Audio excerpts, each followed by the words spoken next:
Hello friends, welcome back to my YouTube channel Bhagat Prakash. उम्मीद करती हूँ कि आप सभी को मेरा वीडियो पसंद आ रहा है। अगर आप सभी को मेरा वीडियो पसंद आ रहा है तो आप मेरे यूट्यूब चैनल को लाइक शेयर और सब्सक्राइब जरूर कीजिएगा। जैसा कि मैंने पिछले वीडियो में बताया था कि मैं हर रोज़ एक मॉडल सेट लेकर आऊँगी। तो मैं आपको बता दूं कि मॉडल सेट 1 का कोई 150 प्रश्न और मॉडल सेट 2 का 150 प्रश्न का, ये दोनों का वीडियो मेरे यूट्यूब चैनल पे डाला हुआ है। आप लोग जाइए और जल्दी से उसे देखिए, उससे पढ़िए। और आज हम लोग बात करेंगे मॉडल सेट 3 के 150 प्रश्नों के बारे में। आज का हमारा पहला प्रश्न जो है वो है, ब्रह्मपुत्र नदी के संदर्भ में निम्नलिखित में से कौन सा कथन सही है। तो यहाँ पर 3 कथन दिया गया है, 3 कथन है, जिसमें से कौन सा कथन सही है ये हमें चुनना है। तो पहला कथन है, इसे तिब्बत से तसंगपो और चीन के आयरलुंग जांगबो कहा जाता है। दूसरा कथन है, चेमायुंगडुंग ग्लेशियर इसका स्रोत है। ठीक है। तीसरा है, फराक्का बैरेज से यह बांग्लादेश में प्रभावित होती है, जहाँ इसे पदा कहा जाता है। तो इसका सही उत्तर होगा 3। मतलब कि जो हमारा इसका सही उत्तर होगा 3। केवल 1 और 2 ही इस कथन सही है, यानी ये और ये जो है कथन सही है। तो इसका सही उत्तर होगा केवल 1 और 2। अगला सवाल है, सूर्य ऊर्जा का एक सतत स्रोत है, सूर्य के वायुमंडल में कौन सी न्यूक्लियर फ्यूज हो जाती है। तो इसका सही उत्तर होगा हाइड्रोजन। हाइड्रोजन जो है वो सूर्य ऊर्जा का एक सतत स्रोत है, लेकिन सूर्य के वायुमंडल में एक न्यूक्लियर फ्यूज हो जाती है जो है हाइड्रोजन।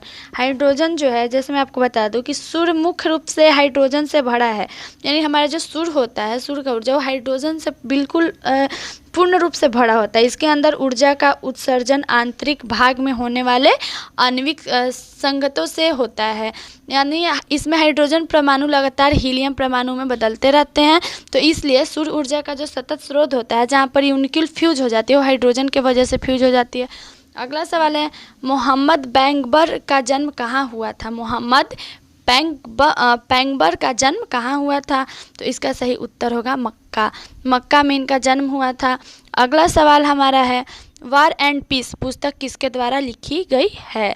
तो ये लियो टॉल्स्टॉय के द्वारा लिखी गई है। अगला सवाल हमारा है, रात्रि के समय आकाश में कौन सा ग्रह लाल प्रतीत होता है।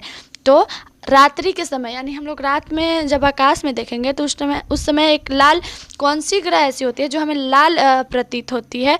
तो इसमें मंगल ग्रह जो है वो रात्रि के समय में हमें लाल प्रतीत होती है। ऐसा क्यों, तो मैं आपको बता दूं कि वायुमंडल में प्रलिबिंत जंग लगी धूल के कारण दूर से देखने पर मंगल ग्रह जो है वो लाल सतह लाल दिखाई देती है। इसका कारण यह है कि इसकी मुद्रा जो होती है वो आयरन ऑक्साइड होता है, जिसमें जंग कण होता है। यानी कि मैं आपको इसको अच्छे से, वायुमंडल के प्रलबिंत जंग लगी धूल, यानी एक ऐसी धूल आती है जो कि इसमें लग जाती है, जिसके वजह से रात्रि के समय में आकाश में देखने से मंगल ग्रह जो है वो हमें लाल प्रतीत होती है। अगला सवाल है, भारत का वह राज्य जिसका अधिकांश क्षेत्र अत्यधिक घने वनों के अधीन है। भारत का वह कौन सा राज्य है जिसका अधिकांश क्षेत्र अत्यधिक घने वनों से अधीन है, यानी बहुत बड़ा वन से घिरा हुआ है। तो इसका सही उत्तर होगा अरुणाचल प्रदेश। अरुणाचल प्रदेश भारत का एक ऐसा राज्य है जहाँ पर अधिकांश क्षेत्र घन वनों से अधीन है। हमारा अगला सवाल है, निम्नलिखित में से कौन सा भारत का सबसे लंबा राष्ट्रीय राजमार्ग है। मतलब निम्नलिखित में से कौन सा भारत का सबसे लंबा राष्ट्रीय राजमार्ग है। तो वो है NH2। यानी मैं आपको बता दूं कि राष्ट्रीय NH की लंबाई इस प्रकार, NH1 मतलब 535 किलोमीटर NH, और दूसरी है 1214 किलोमीटर। यानी कि टोटल जो है हमारा NH2 जो है वो टोटल है 535 किलोमीटर में जो है वो है, इसीलिए भारत के सबसे लंबा राष्ट्रीय राजमार्ग होता है NH2, क्योंकि बहुत दूर में होता है। अगला है, a thing of beauty is a joy forever. पंक्तियाँ किसने लिखी थी। A thing of beauty is a joy forever, पंक्तियाँ किसने लिखी थी। तो इसका सही उत्तर होगा जॉन कीट्स। जॉन कीट्स जो है वो जॉन कीट्स जो थे वो आवर लिखे थे। A thing of beauty is a joy forever, ये पंक्ति जॉन कीट्स द्वारा लिखी गई थी। अगला सवाल है, म्यांमार का पूर्वकालीन नाम क्या था। म्यांमार का पूर्वकालीन नाम क्या था। तो इसका होगा बर्मा। म्यांमार का जो कालीन नाम था वो था बर्मा। अगला सवाल हमारा है, ताजमहल की रूपरेखा डिजाइन किसके द्वारा बनाई गई थी? ताजमहल जो हमारा बना है तो उसे किसने उसको डिजाइन किया था, मतलब कौन ऐसे जैसे कि हमारे हर चीज़ के लिए एक इंजीनियर होते हैं, घर के डिज़ाइन मकान के डिज़ाइन बनाने वाले इंजीनियर, तो गाड़ी बनाने, इस तरह से हर क्षेत्र में इंजीनियर। तो उसी तरह से यहाँ पर पूछ रहा है कि ताजमहल की रूपरेखा डिजाइन किसके द्वारा बनाई गई थी? तो ये बनाई गई थी उसाद ईसा द्वारा जो थी ताजमहल की डिज़ाइन बनाई गई थी, और वो इन्हीं के दिए हुए डिज़ाइन के रूपरेखा से बनाई गई थी। अगला सवाल हमारे हरित स्थल ग्रीनलैंड है। हरित स्थल ग्रीनलैंड है, तो इसका होगा बड़ी बर्फ चादर जो है वो हरित ग्रीनलैंड है। अगला सवाल हमारा है, किस संशोधन द्वारा धर्मनिरपेक्षता और समाजवादी ये शब्द भारतीय संविधान के उद्देशिका से जोड़े गए हैं?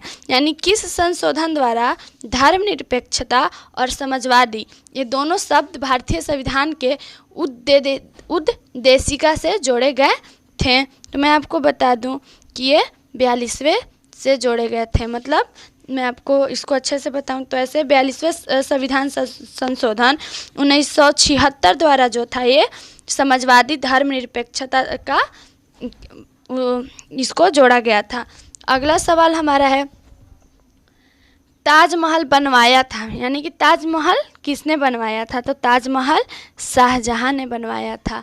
शाहजहां, आप लोग शाहजहां के बारे में भी आप लोगों को पता होगा। यानी ताजमहल का निर्माण जो था वो 1632 में मुगल सम्राट शाहजहां ने अपनी पत्नी मुमताज महल की याद में कराया था।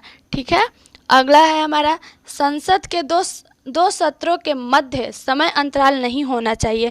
संसद के 2 सत्रों के मध्य समय अंतराल नहीं होना चाहिए, यानी 6 माह से अधिक।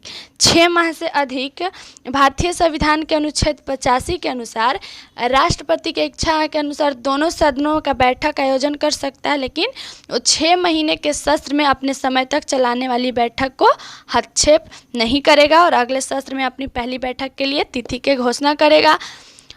अगला सवाल है, राष्ट्रपति के चुनाव के लिए निर्धारित अधिकतम आयु है। मतलब राष्ट्रपति के चुनाव के लिए इंसान की अधिकतम आयु उम्र कितने वर्ष होना चाहिए?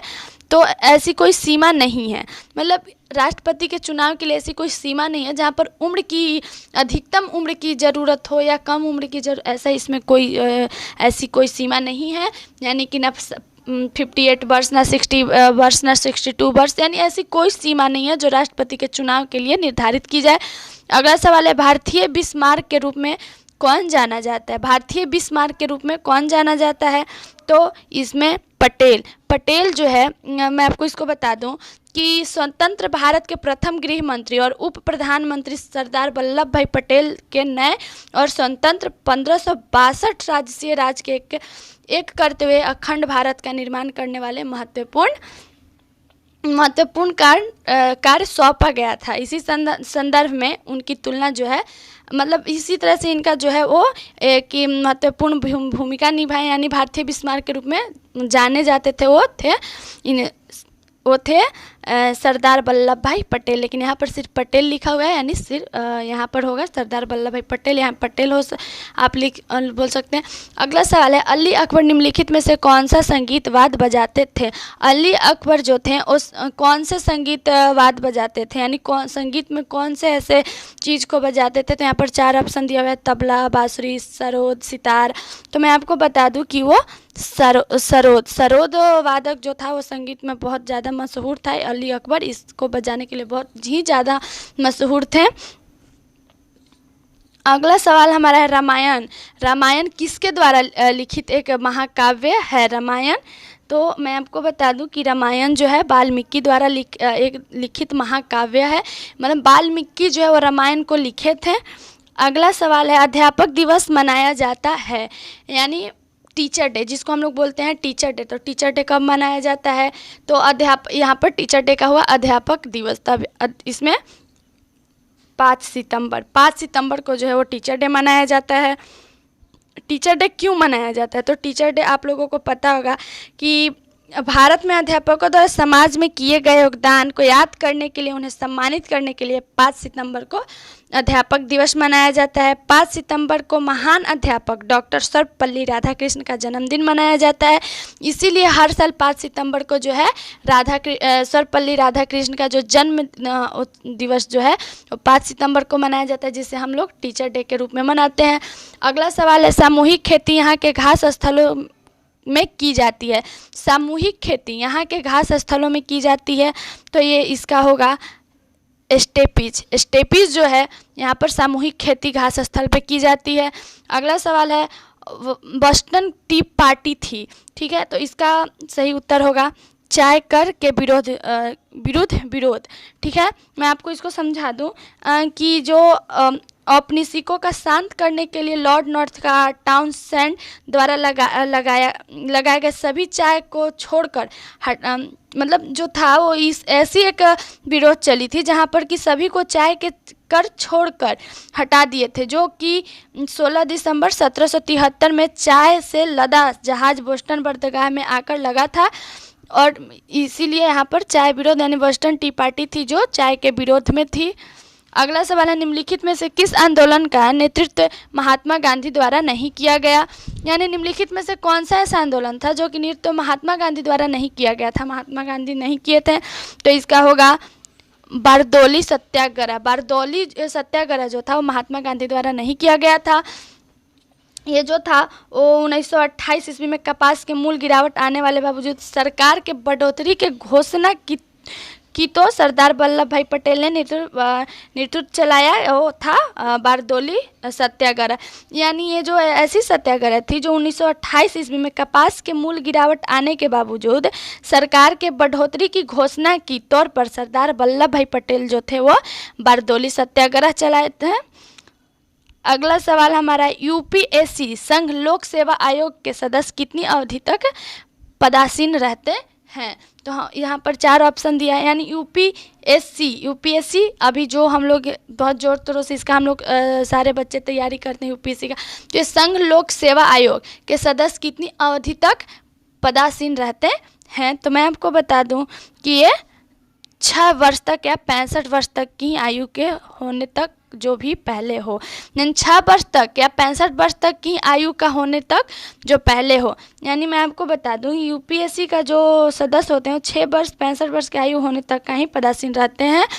अगला सवाल है, आईआरटीपी किसके दौरान प्रारंभ की गई थी? आईआरटीपी किसके दौरान प्रारंभ की गई थी? तो ये जो है ये सवाल वो है 6वीं पंचवर्षीय योजना। यानी 6वीं पंचवर्षीय योजना जो है वो कि आईआरटीपी के दौरान प्रारंभ की गई थी। अगला सवाल है, वेदांगों की संख्या बताइए। वेदांगों की टोटल कितनी संख्या है? तो ये है 6 वेदांगों की संख्या है। कौन कौन सी है 6 वेदांगों की संख्या? तो मैं आपको बता दूं, शिक्षा, निरुक्त, कल्प, छंद, व्याकरण और ज्योतिषी। ये 6 जो है वो वेदांगों की संख्या है। मैं एक बार फिर से रिपीट कर दूं कि 6 कौन कौन सी वेदांगों की संख्या है? तो पहला शिक्षा, दूसरा निरुक्त, तीसरा कल्प, चौथा छंद, 5वां व्याकरण और 6ठा ज्योतिषी। अगला सवाल हमारा है, भूकंप लेखी द्वारा निम्नलिखित में से किसको सबसे पहले रिकॉर्ड किया जाता है? यानी भूकंप लेखी द्वारा निम्नलिखित में से किसको सबसे पहले रिकॉर्ड किया जाता है? तो ये पी तरंगे द्वारा सबसे पहले रिकॉर्ड किया जाता है।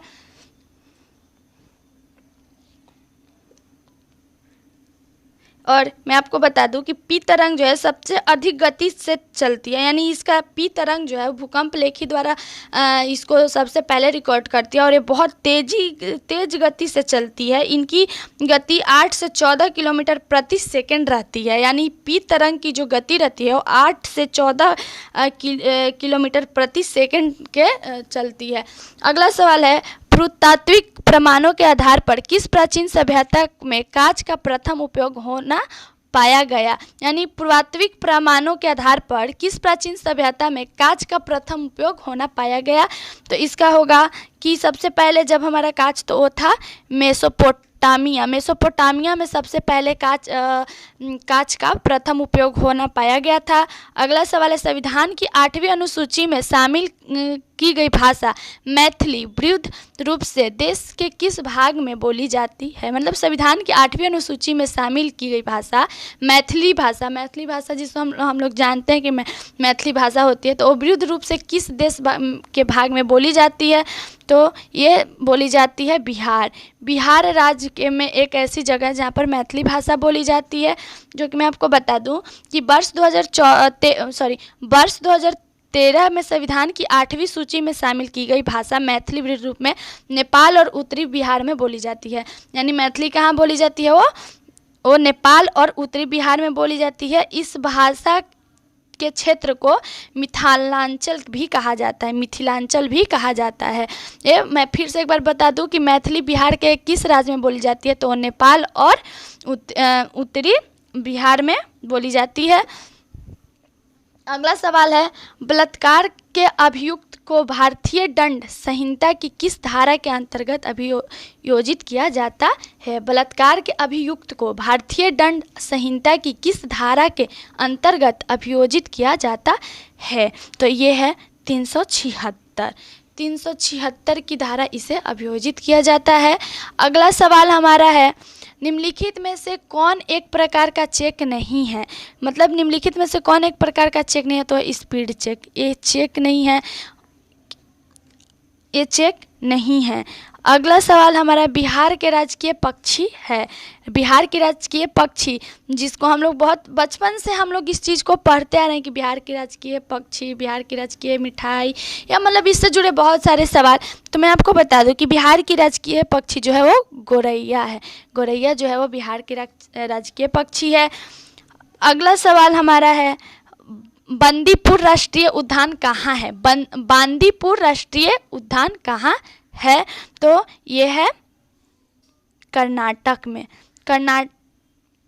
अगला सवाल है, नवगठित राज्य तेलंगाना का अस्तित्व किस राज्य के विभाजन से होने को है, तो इसका होगा आंध्र प्रदेश। आंध्र प्रदेश जो है वो नवगठित राज्य तेलंगाना का अस्तित्व आंध्र प्रदेश राज्य के विभाजन से होने को है। दोनों राज्यों की संयुक्त राजधानी हैदराबाद रखने का प्रस्ताव है। अगला सवाल है, हड़प्पा स्थल नदी के तट पर स्थित है। मतलब हड़प्पा स्थल किस नदी के तट पर स्थित है, जो यहाँ पर फिलिंग इन द ब्लैंक्स है, तो यहाँ पर मतलब है कि किस नदी के तट पर स्थित है, तो मैं आपको बता दूं कि रावी नदी के तट पर स्थित है। हड़प्पा सिंधु सभ्यता के विशाल राजधानी शहरों का अवशेष को दिया गया नाम है, जो कि यहाँ पर रावी नदी के तट पर स्थित है। अगला सवाल हमारा है, किस भारतीय राज्य ने किसी भ्रष्ट अधिकारी को संपत्ति को राज्य सत्ता करने का कानून पारित किया है। यानी किस भारतीय राज्य ने किसी भ्रष्ट अधिकारी की संपत्तियों को राज्य सत्ता करने का कानून पारित किया है, तो मैं आपको बता दूं कि इसका सही उत्तर मैं आपको बता दूं बिहार राज्य एक ऐसी भ्रष्ट अधिकारी या भ्रष्टाचार लिप्त व्यक्ति संपत्ति को राज्य सत्ता करने का कानून पारित किया गया है। अगला सवाल हमारा, निम्न में से कौन सा स्थल राजगीर में स्थित नहीं है। मतलब कौन सा ऐसा स्थल है जो राजगीर में स्थित नहीं है, तो इसका मैं आपको बता दूं कि मालिक बाया का मकाबरा जो राजगीर में स्थित नहीं है, राजगीर में स्थित नहीं है। अगला सवाल हमारा है, किस देश का विकास सामान्यतः निर्धारित किया जा सकता है। यानी किस देश का विकास जो है वो सामान्यतः निर्धारित किया जा सकता है, तो मैं आपको बता दूं कि उपयोग में से सभी, यानी उसकी प्रति व्यक्ति आय से, उसके औसत साक्षरता स्तर से, उसके लोगों की स्वास्थ्य स्तर से, मतलब जो है एक देश का विकास सामान्यतः निर्धारित किया जा सकता है। तो ये जो तीनों विकल्प है वो तीनों इसके लिए बहुत सही है। अगला सवाल हमारा है, अम्फान चक्रवात के संदर्भ में दिए गए कथनों पर विचार कीजिए।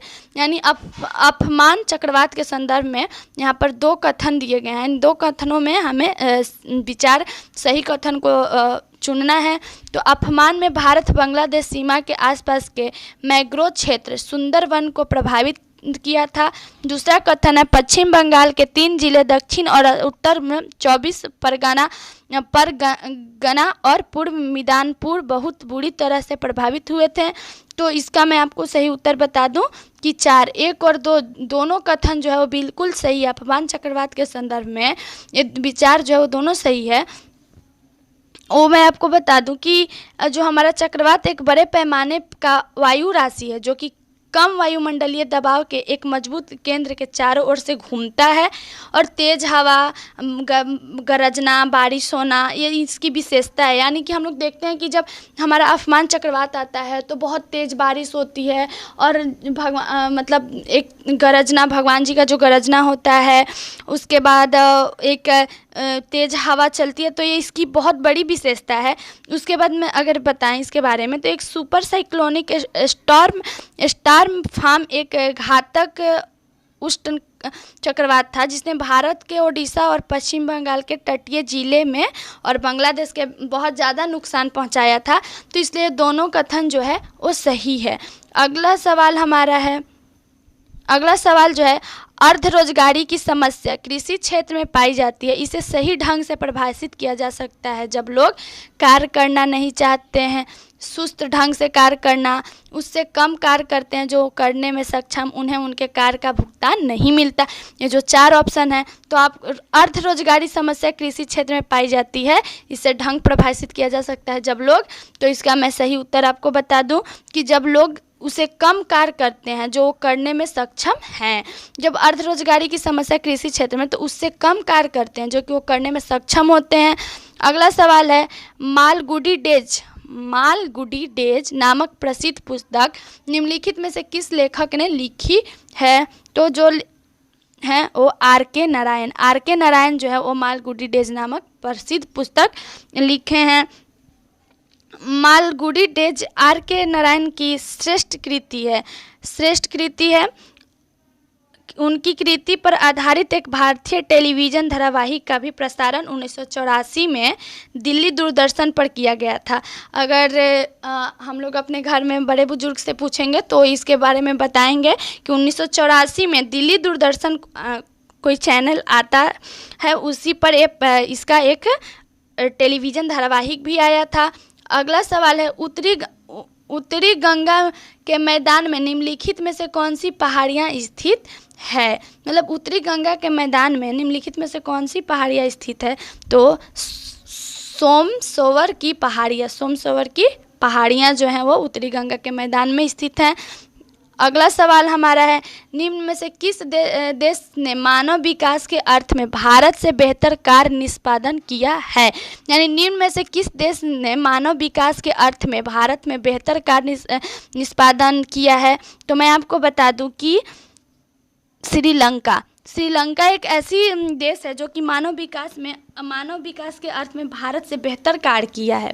बहुत अगला सवाल है हमारा लंका की ओर हनुमान की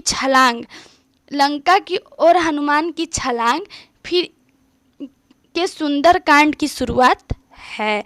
यानी ये हमारा जो शब्द है वो लंका की ओर हनुमान की छलांग के सुंदर कांड की शुरुआत है। तो मैं इसका उत्तर बता दूं कि रामायण सुंदर कांड की शुरुआत है। सुंदरकांड रामायण का सबसे सुंदर अध्याय है। यहाँ राम हनुमान की भूमिका पर आधारित सुंदरकांड लिखा गया। यानी हम सुंदरकांड पढ़ते हैं तो राम जी और हनुमान जी की भूमिका को बताया गया है सुंदरकांड में।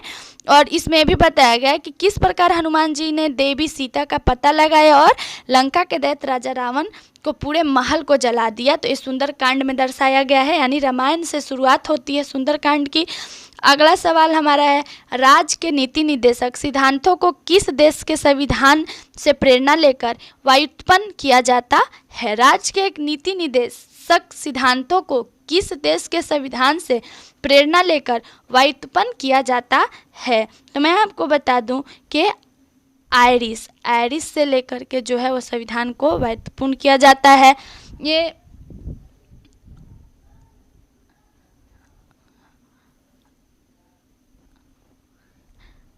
हमारा जो मैं आपको बता दूं कि हमारा जो राज्य की नीति निर्देशक सिद्धांत का जो वर्णन होता है संविधान में, वो अनुच्छेद 36 से 51 तक का होता है।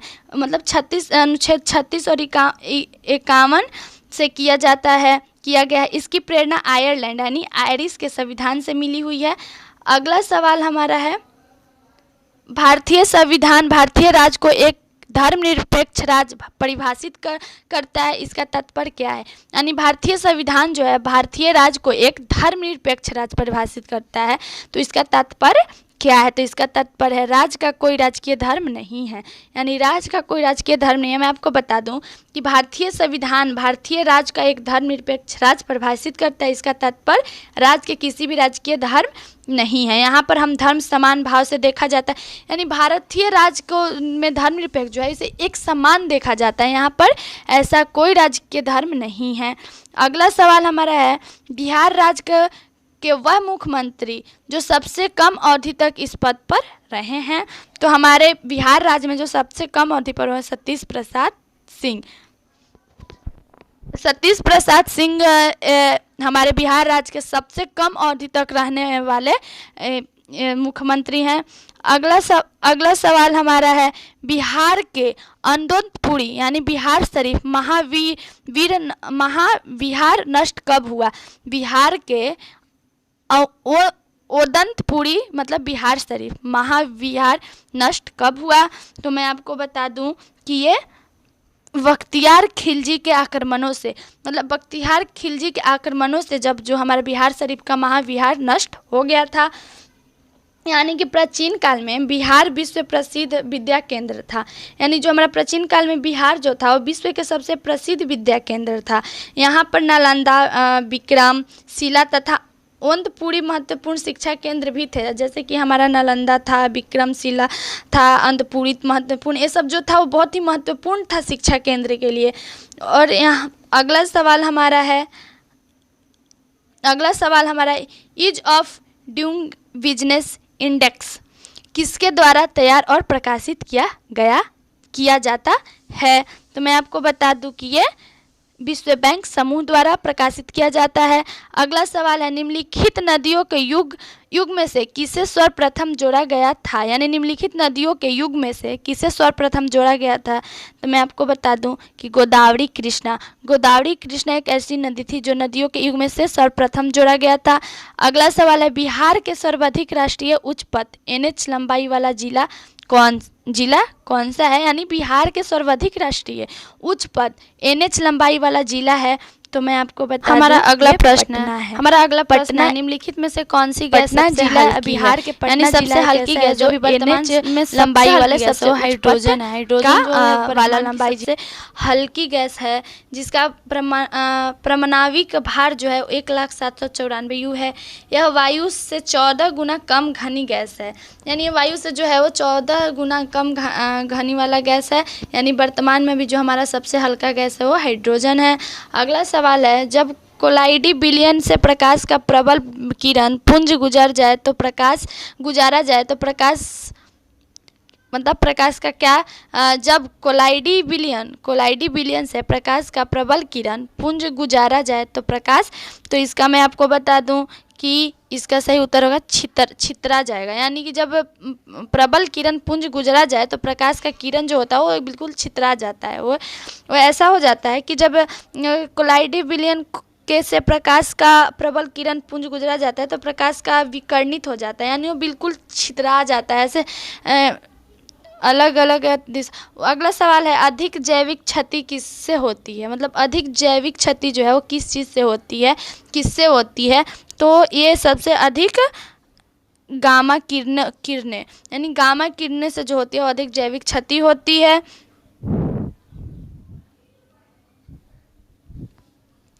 अगला सवाल हमारा है, संबंधित मध्य युग में के क्रांतिक कोण से अधिक आपतन कोण पर संघन से विरल मध्यम की ओर जाने वाली प्रकाश किरण क्या करती है?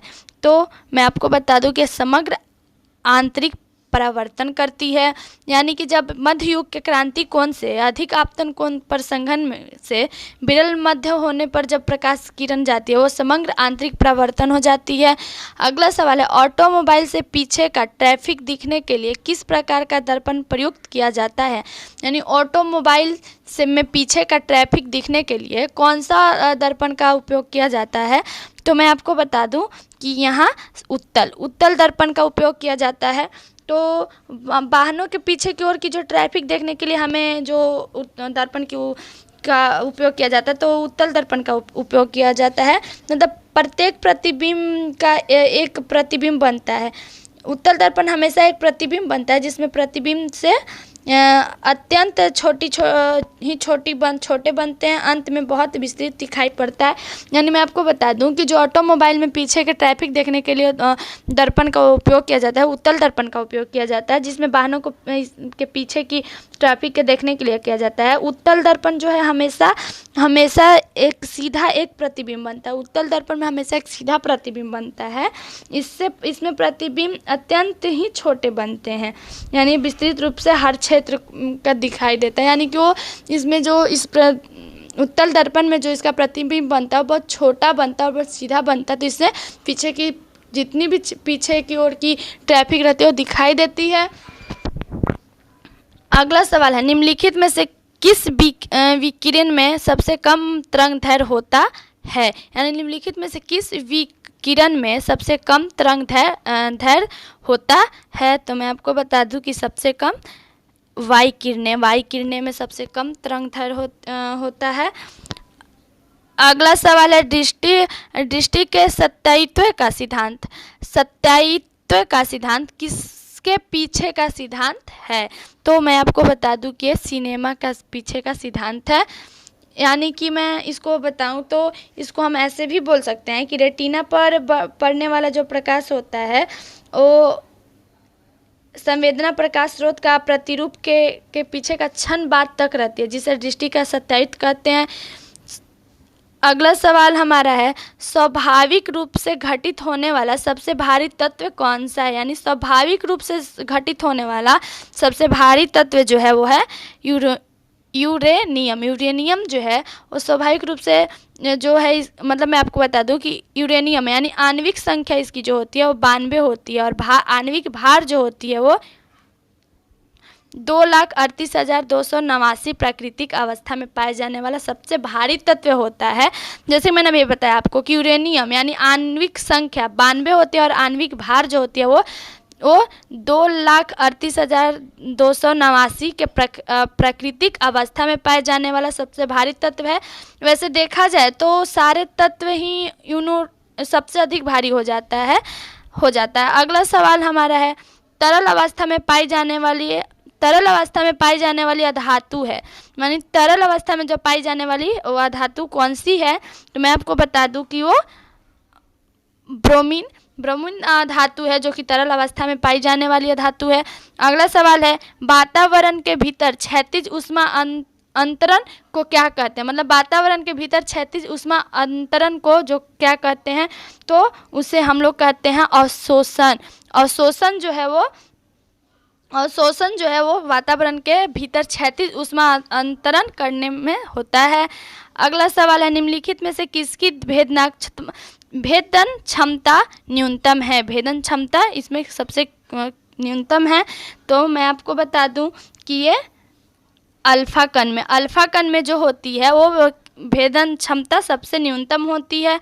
अगला सवाल हमारा है, हेक्साइमिथाइलिन डाइमाइन और एडिफिक एसिड के संघनन से प्राप्त पॉलीमर क्या होता है।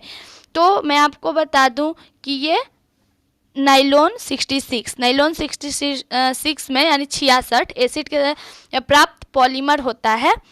अगला सवाल है, कार्बनिक यौगिक से संबंधित गलत कथन का चयन कीजिए।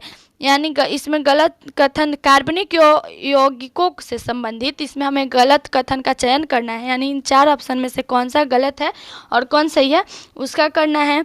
तो मैं आपको बता दूं कि इसमें इसका होगा वो सहज ज्वलनशील नहीं है, ये जो है वो कथन गलत चयन कीजिए, यानी ये कथन जो है वो गलत है। कार्बनिक यौगिक के संबंध में ये कथन जो है वो गलत है, वो सहज ज्वलनशील नहीं है। अगला सवाल हमारा है 5% जल वाले एथनॉल को कहते हैं, यानी 5% जल वाले एथनॉल को क्या कहते हैं? तो मैं आपको बता दूं कि उसे परिशोधित स्पिरिट कहते हैं, परिशोधित स्पिरिट कहते हैं। मैं आपको बता दूं को क्यों ऐसा क्यों कहते हैं, तो कि अण्वर्त आसवन के माध्यम से शुद्ध किए गए अल्कोहल को परिशोधित अल्कोहल कहते हैं, जो कि मुख्यतः उच्च केंद्रित इथेनॉल होता है। इसमें आमतौर पर 95% के मात्रा में शराब और 5% पानी की होती है। यानी कि मैं आपको बता दूं कि एथनॉल जो है वो इसमें 95% जो है उसमें शराब और 5% पानी होती है, जिसे परिशोधित स्पिरिट कहते हैं। अगला सवाल है पर्यावरणीय जागरूकता के अंग्रेजी अक्षर पी से आरंभ होने वाला प्रसिद्ध 3 शब्द कौन सा है? यानी पर्यावरणीय जागरूकता के अंग्रेजी अक्षर पी से आरंभ होने वाले प्रसिद्ध 3 शब्द कौन से हैं? तो प्रसिद्ध 3 शब्द मैं आपको बता दूं, पॉपुलेशन, प्रॉपर्टी और पॉल्यूशन। ठीक है। अगला सवाल हमारा निम्न में से कौन सा जोड़ा सही है? यानी इनमें 4 ऑप्शन दिया, इसमें कौन सा जोड़ा सही है उसको चुनना है। तो इसमें अपघटक और बैक्टीरिया, अपघटक और बैक्टीरिया जो है वो सही कथन है। वो क्यों? तो आपको मैं बता दूं कि अपघटक अत्यंत सूक्ष्म जीव होते हैं जो कि कार्बन पदार्थों का पाचन करके उसका पुनर्चक्रण करते हैं तथा इससे वातावरण में छोड़ देते हैं। इसमें जीवाणु, कवक, कीट आदि भी शामिल रहते हैं। तो इसलिए अपघटक और बैक्टीरिया जो है वो बिल्कुल ही सही जोड़ा है। अगला सवाल हमारा है संकटग्रस्त प्रजातियों को किस रंग की डेटा बुक को दर्शाया जाता है? यानी संकटग्रस्त प्रजातियों को किस रंग की डेटा बुक से दर्शाया जाता है? तो मैं आपको बता दूं कि ये लाल डेटा बुक जो होता है, जिससे कि संकटग्रस्त प्रजातियों का रंग लाल डेटा बुक से दर्शाया जाता है। अगला सवाल है निम्नलिखित में से सबसे बढ़िया कुचालक कौन सा है? मतलब निम्नलिखित में से सबसे बढ़िया कुचालक कौन सा है?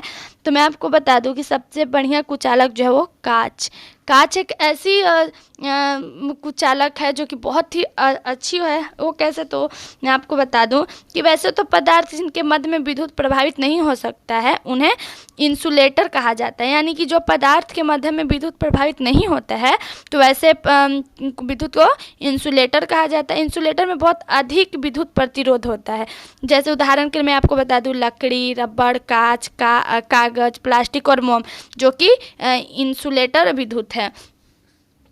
अगला सवाल हमारा है निम्नलिखित में से क्या क्लोरोफिल अणु में पाया जाता है? निम्नलिखित में से क्या क्लोरोफिल अणु में पाया जाता है? तो मैं आपको बता दूं कि ये Mg, यानी कि इसको मैं बता दूं तो ये जो है वो मैग्नीशियम में पाया जाता है। यानी क्लोरोफिल अणु जो है वो मैग्नीशियम में पाया जाता है। अगला सवाल है जैव विविधता का अंतर्राष्ट्रीय वर्ष क्या था? अंतर्राष्ट्रीय वर्ष क्या था? तो उसका अंतर्राष्ट्रीय वर्ष 2010 था। यानी कि जैव विविधता का अंतर्राष्ट्रीय वर्ष 2010 में, यानी कि माघ वर्ष भारत द्वारा घोषित 2010 का अंतर्राष्ट्रीय निर्धारणता उन्मूल वर्ष है। ठीक है। अगला सवाल हमारा है अल्फा केराटिन एक प्रोटीन है जो पाया जाता है, तो वो किस चीज़ में पाया जाता है? तो ऊन में पाया जाता है। जो कि मैं आपको बता दूं कि अल्फा केराटिन एक रेशा युक्त प्रोटीन है जिसमें अल्फा हेलिसेस का मात्रा अधिक होता है, जिसमें यह बालों में, नाखून, घुड़े, सींगों में शामिल प्रोटीन में से एक है। अगला सवाल है क्षुद्र ग्रह सूर्य के चारों ओर किन ग्रहों के बीच चक्र लगाते हैं? क्षुद्र ग्रह जो है वो सूर्य के चारों ओर किन ग्रहों के बीच में चक्कर लगाते हैं? तो मैं आपको बता दूं कि ये जो है वो मंगल और बृहस्पति के बीच में ग्रहों में चक्र लगाते हैं। अगला सवाल हमारा सूर्य का पृष्ठीय तापमान आंका गया, यानी सूर्य के पृष्ठीय तापमान आंका गया तो उसका होगा 6000 डिग्री सेल्सियस से तापमान का आंका गया। अगला सवाल है दूरदर्शन चैनल की विशिष्टता है। दूरदर्शन चैनल जो कि अभी भी हमारा चलता है तो इसकी क्या विशिष्टता है? तो इसमें 4 ऑप्शन दिया गया है। तो यहाँ पर मैं आपको बता दूं कि इसकी जो विशेषता है वो प्रेषित संकेत की आवृत्ति, यानी प्रेषित संकेत की आवृत्ति जो है वो दूरदर्शन चैनल की विशेषता है। अगला सवाल है, निम्न में से कौन सी डिस्क प्रचालन तंत्र DOS कमांड है? निम्न में से कौन सी डिस्क प्रचालन तंत्र DOS कमांड है? तो मैं आपको बता दूं कि ये जो है वो फॉर्मेट है, ठीक है। फॉर्मेट जो है वो डिस्क प्रचालन का कमांड है। अगला सवाल है, एक स्टॉक क्लियरेंस सेल में एक जूता कंपनी ने 20% की छूट घोषणा की। यदि छूट प्राप्त कीमत 800 रुपये है तो मूल कीमत क्या होगी? जैसा कि मैंने मॉडल सेट 1 और मॉडल सेट 2 में इनसे रिलेटेड बहुत सारे सवालों को मैं आपको बताई हूँ, तो इसमें आपको मैं आंसर बताती हूँ और उम्मीद करती हूँ कि आप खुद से इसे सॉल्व करने की कोशिश करेंगे। अगर आपसे सॉल्व नहीं होगा तो आप कमेंट जरूर कीजिएगा, मैं आपको बताऊंगी। तो इसका होगा 1000 रुपये, जो है उसकी मूल कीमत 1000 रुपये होगी। अगला सवाल है, रेखा ने एक स्कूटर 20,000 में खरीदा और 22,000 में बेच दिया, लाभ प्रतिशत कितना हुआ? यानी रेखा ने एक स्कूटर को 20,000 में खरीदा और उसे 22,000 रुपये में बेच दिया, तो उसे कितना प्रतिशत लाभ हुआ? तो लाभ मैं आपको इसको ऐसे बता दूं कि लाभ ऐसे एक मिनट मैं आपको बता रही हूँ। लाभ यहाँ पर लिख देंगे, लाभ इक्वल टू 22,000 रुपया माइनस, एक मिनट इसको अच्छे से मैं बताऊँ आपको। तो लाभ इक्वल टू 22,000 रुपये माइनस 20,000 रुपया, ठीक है। तो इसमें यहाँ 22,000 रुपया हो गया,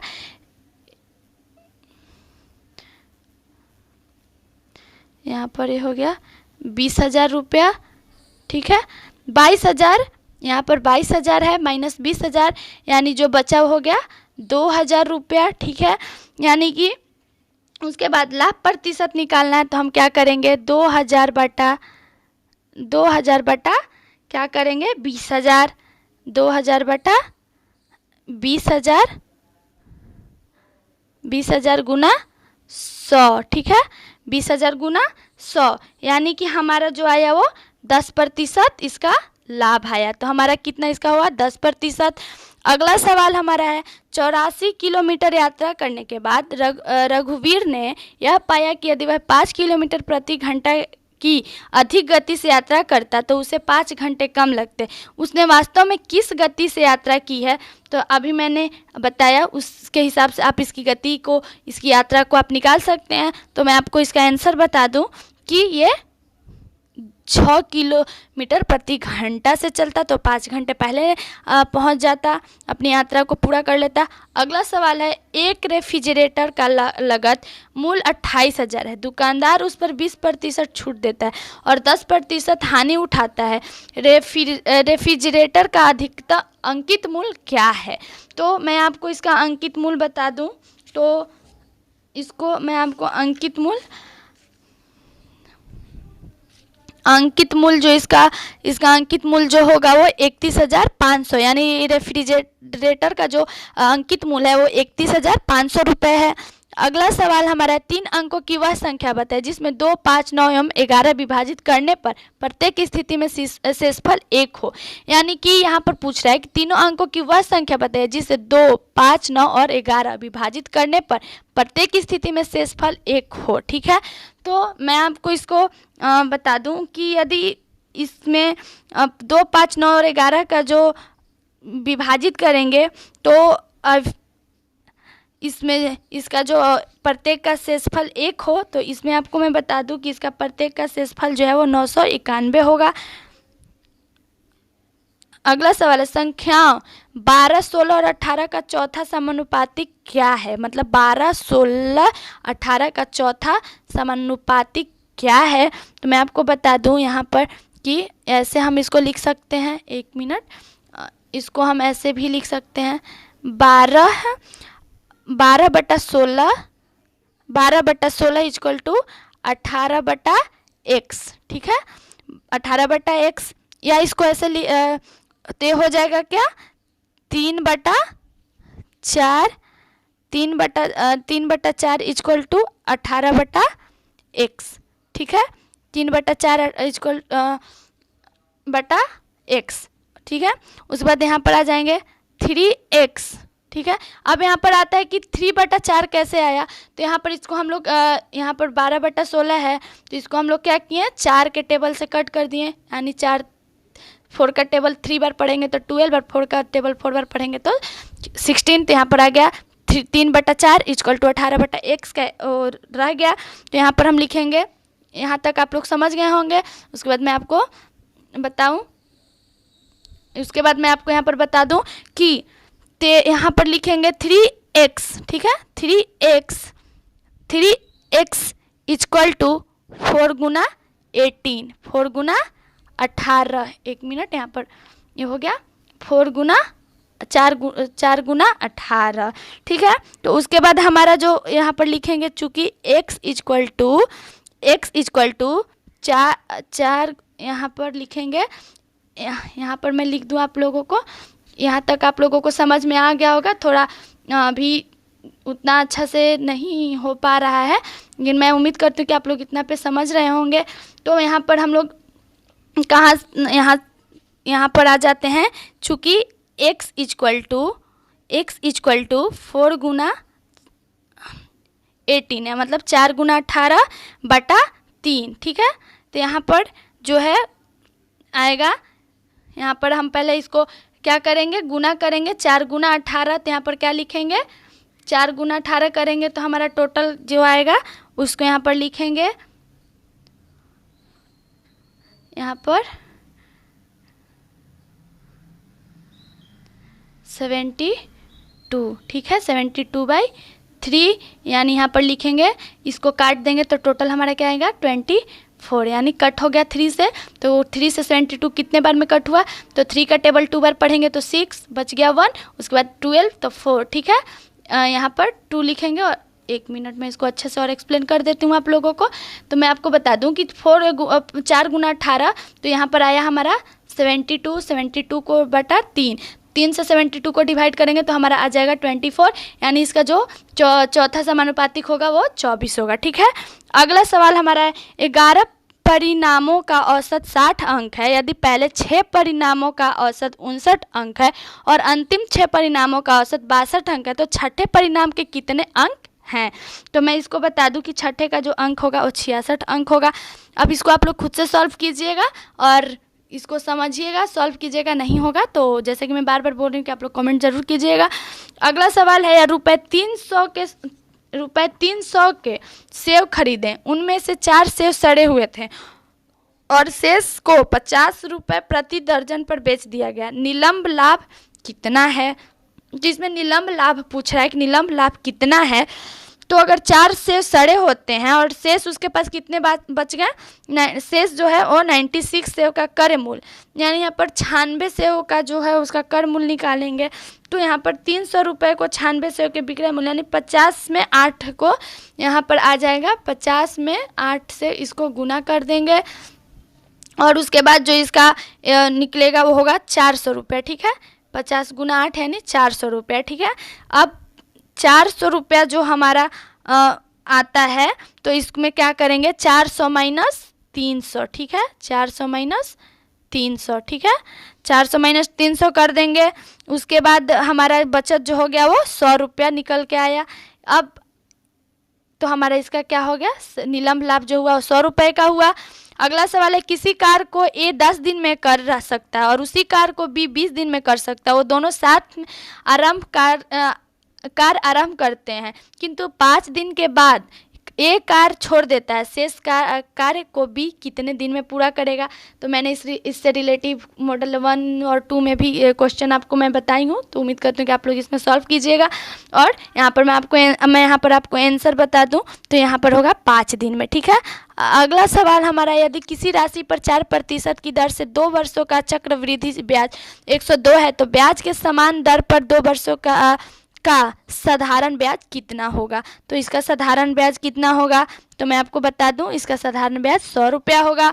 अगला सवाल है, 50 पायलों का लागत मूल्य 40 पायलों के विक्रय मूल्य के बराबर है, इस कर विक्रय में लाभ प्रतिशत कितनी होगी। यहाँ पर लाभ पूछ रहा है कि कितनी होगी, तो यहाँ पर जो है उसमें यहाँ पर ऐसे लिखेंगे कि अगर एक पायल की लागत मूल्य 1 रुपया है, मतलब एक पायल की लागत मूल्य 1 रुपया है, तो 40 पायलों का मतलब यहाँ पर 40 पायलों का जो है वो लागत मूल्य कितना होगा। तो 40 पायलों का लागत मूल्य हो गया 40 रुपये। जैसे कि मैंने अभी आपको बताया कि एक पायल का मूल्य, यहाँ पर एक पायल का लागत मूल्य जो है वो 1 रुपया, तो 40 पायलों का लागत मूल्य जो हो गया वो 40 रुपये होगा। ठीक है, 40 पायलों का विक्रय मूल्य जो है वो 50 रुपये है। ठीक है, 40 पायलों का जो विक्रय मूल्य है वो 50 रुपये है। ठीक है, तो इसमें लाभ प्रतिशत जो निकालनी है, यानी लाभ प्रतिशत जो है तो वो क्या है, तो यहाँ पर इसको, यहाँ तक मैं जितना आपको बोली आप लोग समझ गए होंगे। यहाँ पर अब इसको ऐसे लिख सकते हैं 50 माइनस 40 गुण, यहाँ पर ऐसे, 1 मिनट इसको मैं यहाँ पर बता देती हूँ नीचे में अच्छे से। यहाँ पर हम लोग लिखेंगे 50 माइनस 40 गुना 100। ठीक है, 40 गुना 100, यहाँ पर हो गया 40 गुना 100 इक्वल टू 25% हमारा जो है वो लाभ हुआ। तो यहाँ पर इसका सही आंसर लाभ होगा।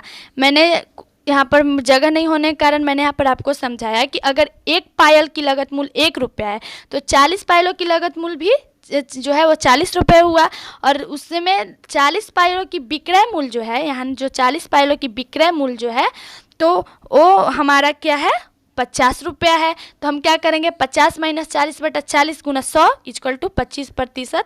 तो यहाँ पर हमको क्या हुआ 25% लाभ हुआ। अगला सवाल है, एक दुकानदार किसी वस्तु के 10 नग 8 रुपये में खरीदता है और 8 नगों को 10 रुपये में बेचता है, दुकानदार की लाभ प्रतिशत कितनी होगी। तो अभी पिछले सवाल भी यही था कि दुकानदार की लाभ प्रतिशत कितनी होगी। तो मैं आपको इसका आंसर बता दूं कि इसकी लाभ प्रतिशत जो होगी वो 56.25% होगी। आप लोग इसको बनाइएगा, सॉल्व कीजिएगा। अगला सवाल है, पूरे विश्व में भूमि और जल का अनुपात 1:2 है। यदि उत्तरी गोलार्ध में यह अनुपात 2:3 है तो दक्षिणी गोलार्ध में भूमि और जल का अनुपात कितना होगा। यानी कि भूमि और जल का अनुपात यहाँ पर पूछ रहा है कि कितना होगा। तो यहाँ पर भूमि और जल का अनुपात जो है वो 4:11 होगा। अब 4:11 कैसे होगा, तो ये थोड़ा लंबा जाएगा। तो मैं आपको ऐसे समझा दूं कि अगर माना कि संपूर्ण पृथ्वी का क्षेत्रफल ए वर्ग किलोमीटर है, मतलब थल जो है A/3 वर्ग किलोमीटर है और पानी जो है वो 2A/3 वर्ग किलोमीटर। ठीक है, उत्तरी गोलार्ध में पृथ्वी जो है वो A/2 वर्ग किलोमीटर में है। तो इसमें भूमि जो है A/2 Guna 2/5 equal to A/5 वर्ग किलोमीटर। यानी यहाँ पर लिखेंगे चूँकि पानी इक्वल टू A/2 गुना 3/5 इक्वल टू 3A/10। यानी थोड़ा ये सवाल जो है वो थोड़ा लंबा जाएगा, तो मैं इसको ऐसे समझाने की कोशिश करूँ। इतना मैं आप लोग अगर उम्मीद करती हूँ कि आप लोग समझ गए होंगे, तो आप इसको सॉल्व कीजिएगा। यहाँ पर मैं आपको आंसर भी बता दी हूँ, आप लोग इसके अनुसार सॉल्व कर सकते हैं। अगला सवाल है, एक राशि साधारण ब्याज की किसी दर पर 4 वर्षों के लिए रखी गई है। यदि उसे 3% अधिक दर पर रखा जाता है तो इस पर 1440 अधिक मिलते हैं, राशि कितनी है। यहाँ पर कितनी राशि की है, तो यहाँ पर जो राशि है वो 1200 रुपये है। अब 1200 रुपये कैसे है, इसमें ये पूछ है, तो वो आप लोग इसको सॉल्व कीजिएगा और नहीं होगा तो बताइएगा। मैं थोड़ा बहुत आप लोगों को समझाने की कोशिश करती हूँ। तो यहाँ पर मैं आपको बता दूँ कि यहाँ पर मान लीजिए जैसे कि अभी मैं आपको यहाँ पर बताती हूँ कि इसको ऐसे भी बना सकते हैं कि P गुना R2 माइनस, थोड़ा स्पेस कम हो जा रहा है तो मैं इसको बताती हूँ, 1 मिनट। यहाँ पर हम लोग इसको ऐसे लिख सकते हैं कि P गुना R2 माइनस R1, ठीक है, ब्रैकेट यहाँ पर T होगा, ठीक है, बटा 100, ठीक है, बटा 100। इसके बाद यहाँ पर लिखेंगे P गुना 3 गुना 4 बटा 100, ठीक है, इक्वल टू 1440 रुपया। 1 मिनट, यहाँ पर जो होगा वो इसको ऐसे लिखेंगे, यहाँ पर इक्वल टू 1440 रुपया।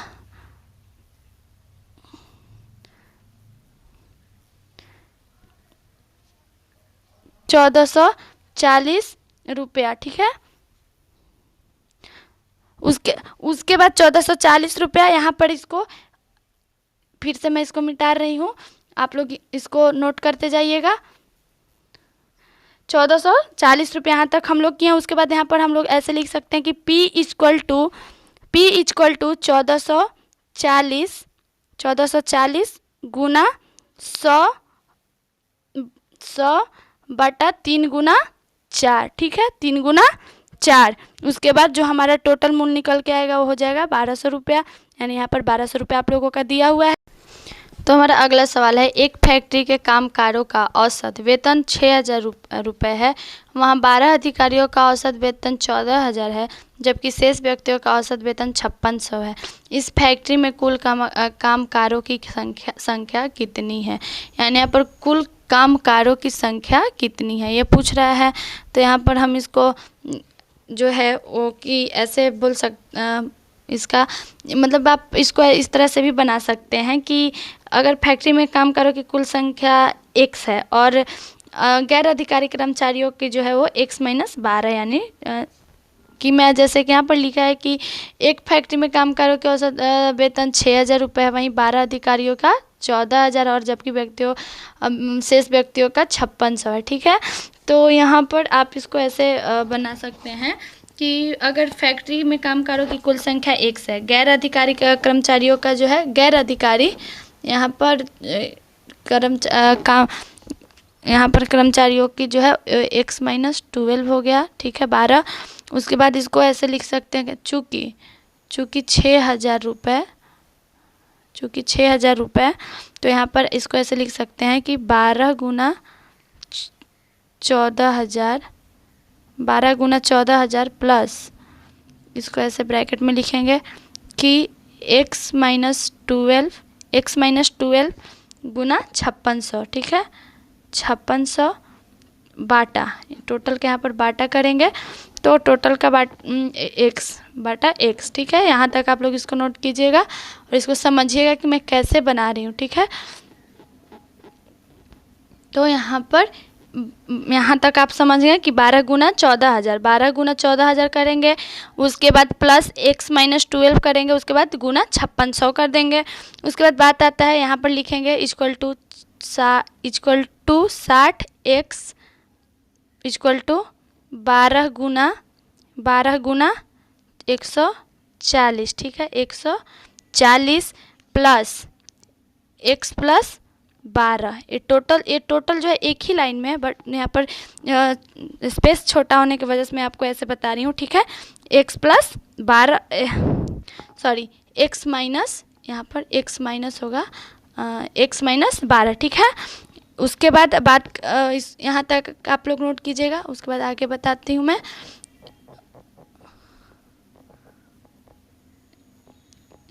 यहाँ पर हो गया फिर हमारा जो है 60x इक्वल टू 1680, ठीक है, 1680 प्लस 56x, ठीक है, 56x माइनस 56, एक मिनट,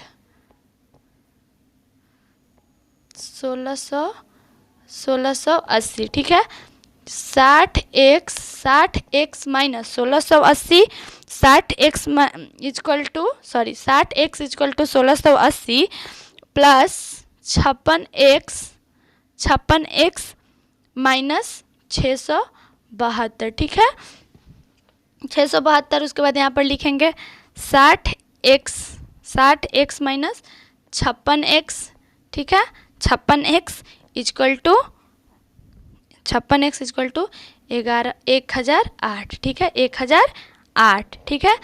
यहाँ तक आप लोग समझ गए होंगे। उसके बाद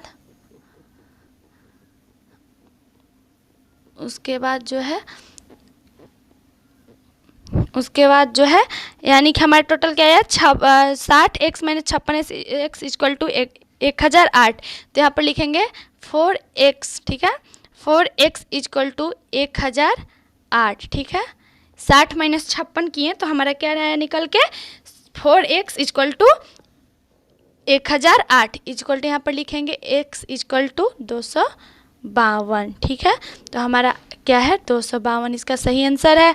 अगला क्वेश्चन है लंब प्रिज्म का आधार एक समबाहु त्रिभुज है जिसकी एक भुजा 7 मीटर है, प्रिज्म की ऊंचाई 24 मीटर है, इसका आयतन बताएं। इसमें आयतन पूछ रहा है, तो इसका आयतन जो होगा वो 509 घन मीटर होगा। अगला सवाल है ए और बी एक कार्य के रूप को 720 रुपये में करने की जिम्मेदारी लेते हैं। ए अकेले इस कार्य को 8 दिन में कर सकता है और बी अकेले इसे 12 दिन में कर सकता है। सी की सहायता से वो इसे 4 दिन में पूरा करते हैं, तो सी का हिस्सा कितने रूप में होगा। यानी यहाँ पर सी का हिस्सा पूछ रहा है कि कितने रूप में होगा, तो सी का हिस्सा जो है वो 120। सी का हिस्सा कितने रुपए होगा, तो 120 रुपये होगा। अगला सवाल है 129 plus bracket 216 plus bracket 68 plus bracket 169, यानी 129 प्लस 216 प्लस 68 प्लस 169 का मान निकालने के लिए यहाँ पर बोल रहा है। तो इसका मान हम लोग कैसे निकालेंगे, तो इसका मान हम लोग निकालेंगे कि ये जो हमारा सवाल जो है वो ब्रैकेट में है, तो इसका मान हम लोग ऐसे निकालेंगे कि पूरा ये जो हमारा लाइन होगा वो होगा, उसके बाद लिखेंगे इक्वल टू 129 प्लस, इसको मैं एक लाइन में लिखने की कोशिश करती हूँ, 1 मिनट। यहाँ पर ऐसे इसको लिख सकती हूँ कि 129 प्लस 216 प्लस 68 प्लस 13। ठीक है, टोटल जो है वो एक ही लाइन में है, 68 प्लस 13। ठीक है, यहाँ तक आप लोग इसको समझ गए होंगे।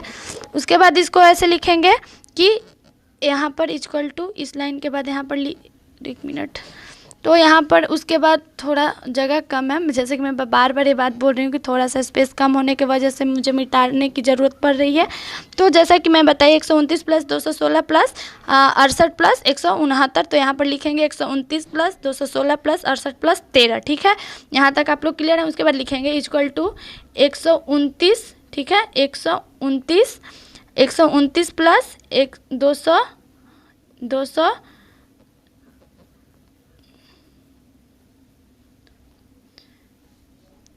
129 प्लस 216 प्लस 81। ठीक है, यहाँ तक आप लोग क्लियर है। उसके बाद लिखेंगे इक्वल टू 129 प्लस 216 प्लस 9। ठीक है, 216 प्लस 9, यहाँ तक आप लोग क्लियर होंगे। उसके बाद आगे मैं बताऊं तो आगे का जो हमारा है वो होगा 129 प्लस 225। ठीक है, 129 प्लस 225। ठीक है, टोटल हमारा जो आएगा उसमें मैं आपको टोटल हमारा जो है वो मैं आपको बता दूं 129 प्लस 225, तो यहाँ पर लिखेंगे इक्वल टू 129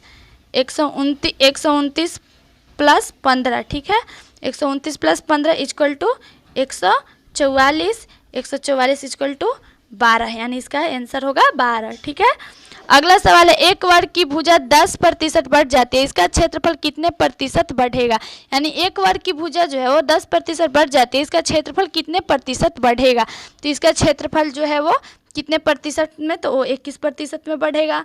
अगला सवाल है 26,580 रुपए की कीमत की एक वस्तु को 10% छूट पर बेचा जाता है। त्यौहार के कारण दुकानदार 5% की अतिरिक्त छूट देता है, उस वस्तु का विक्रय मूल्य निकालें। यानी इसका विक्रय मूल्य निकालना है, तो उम्मीद करती हूँ कि आप लोग अब इसको सॉल्व कर लेंगे। तो इसका विक्रय मूल्य जो होगा वो होगा 22,725 रुपये 90 पैसा। ठीक है, अगला सवाल हमारा है स्प्रिट और जल के 20 किलोग्राम मिश्रण में 10% जल है, इस किसी निश्चित मात्रा में उसमें और जल डालने पर नए मिश्रण का वजन 25 किलोग्राम हो जाता है। नए मिश्रण में जल की प्रतिशतता कितनी होगी।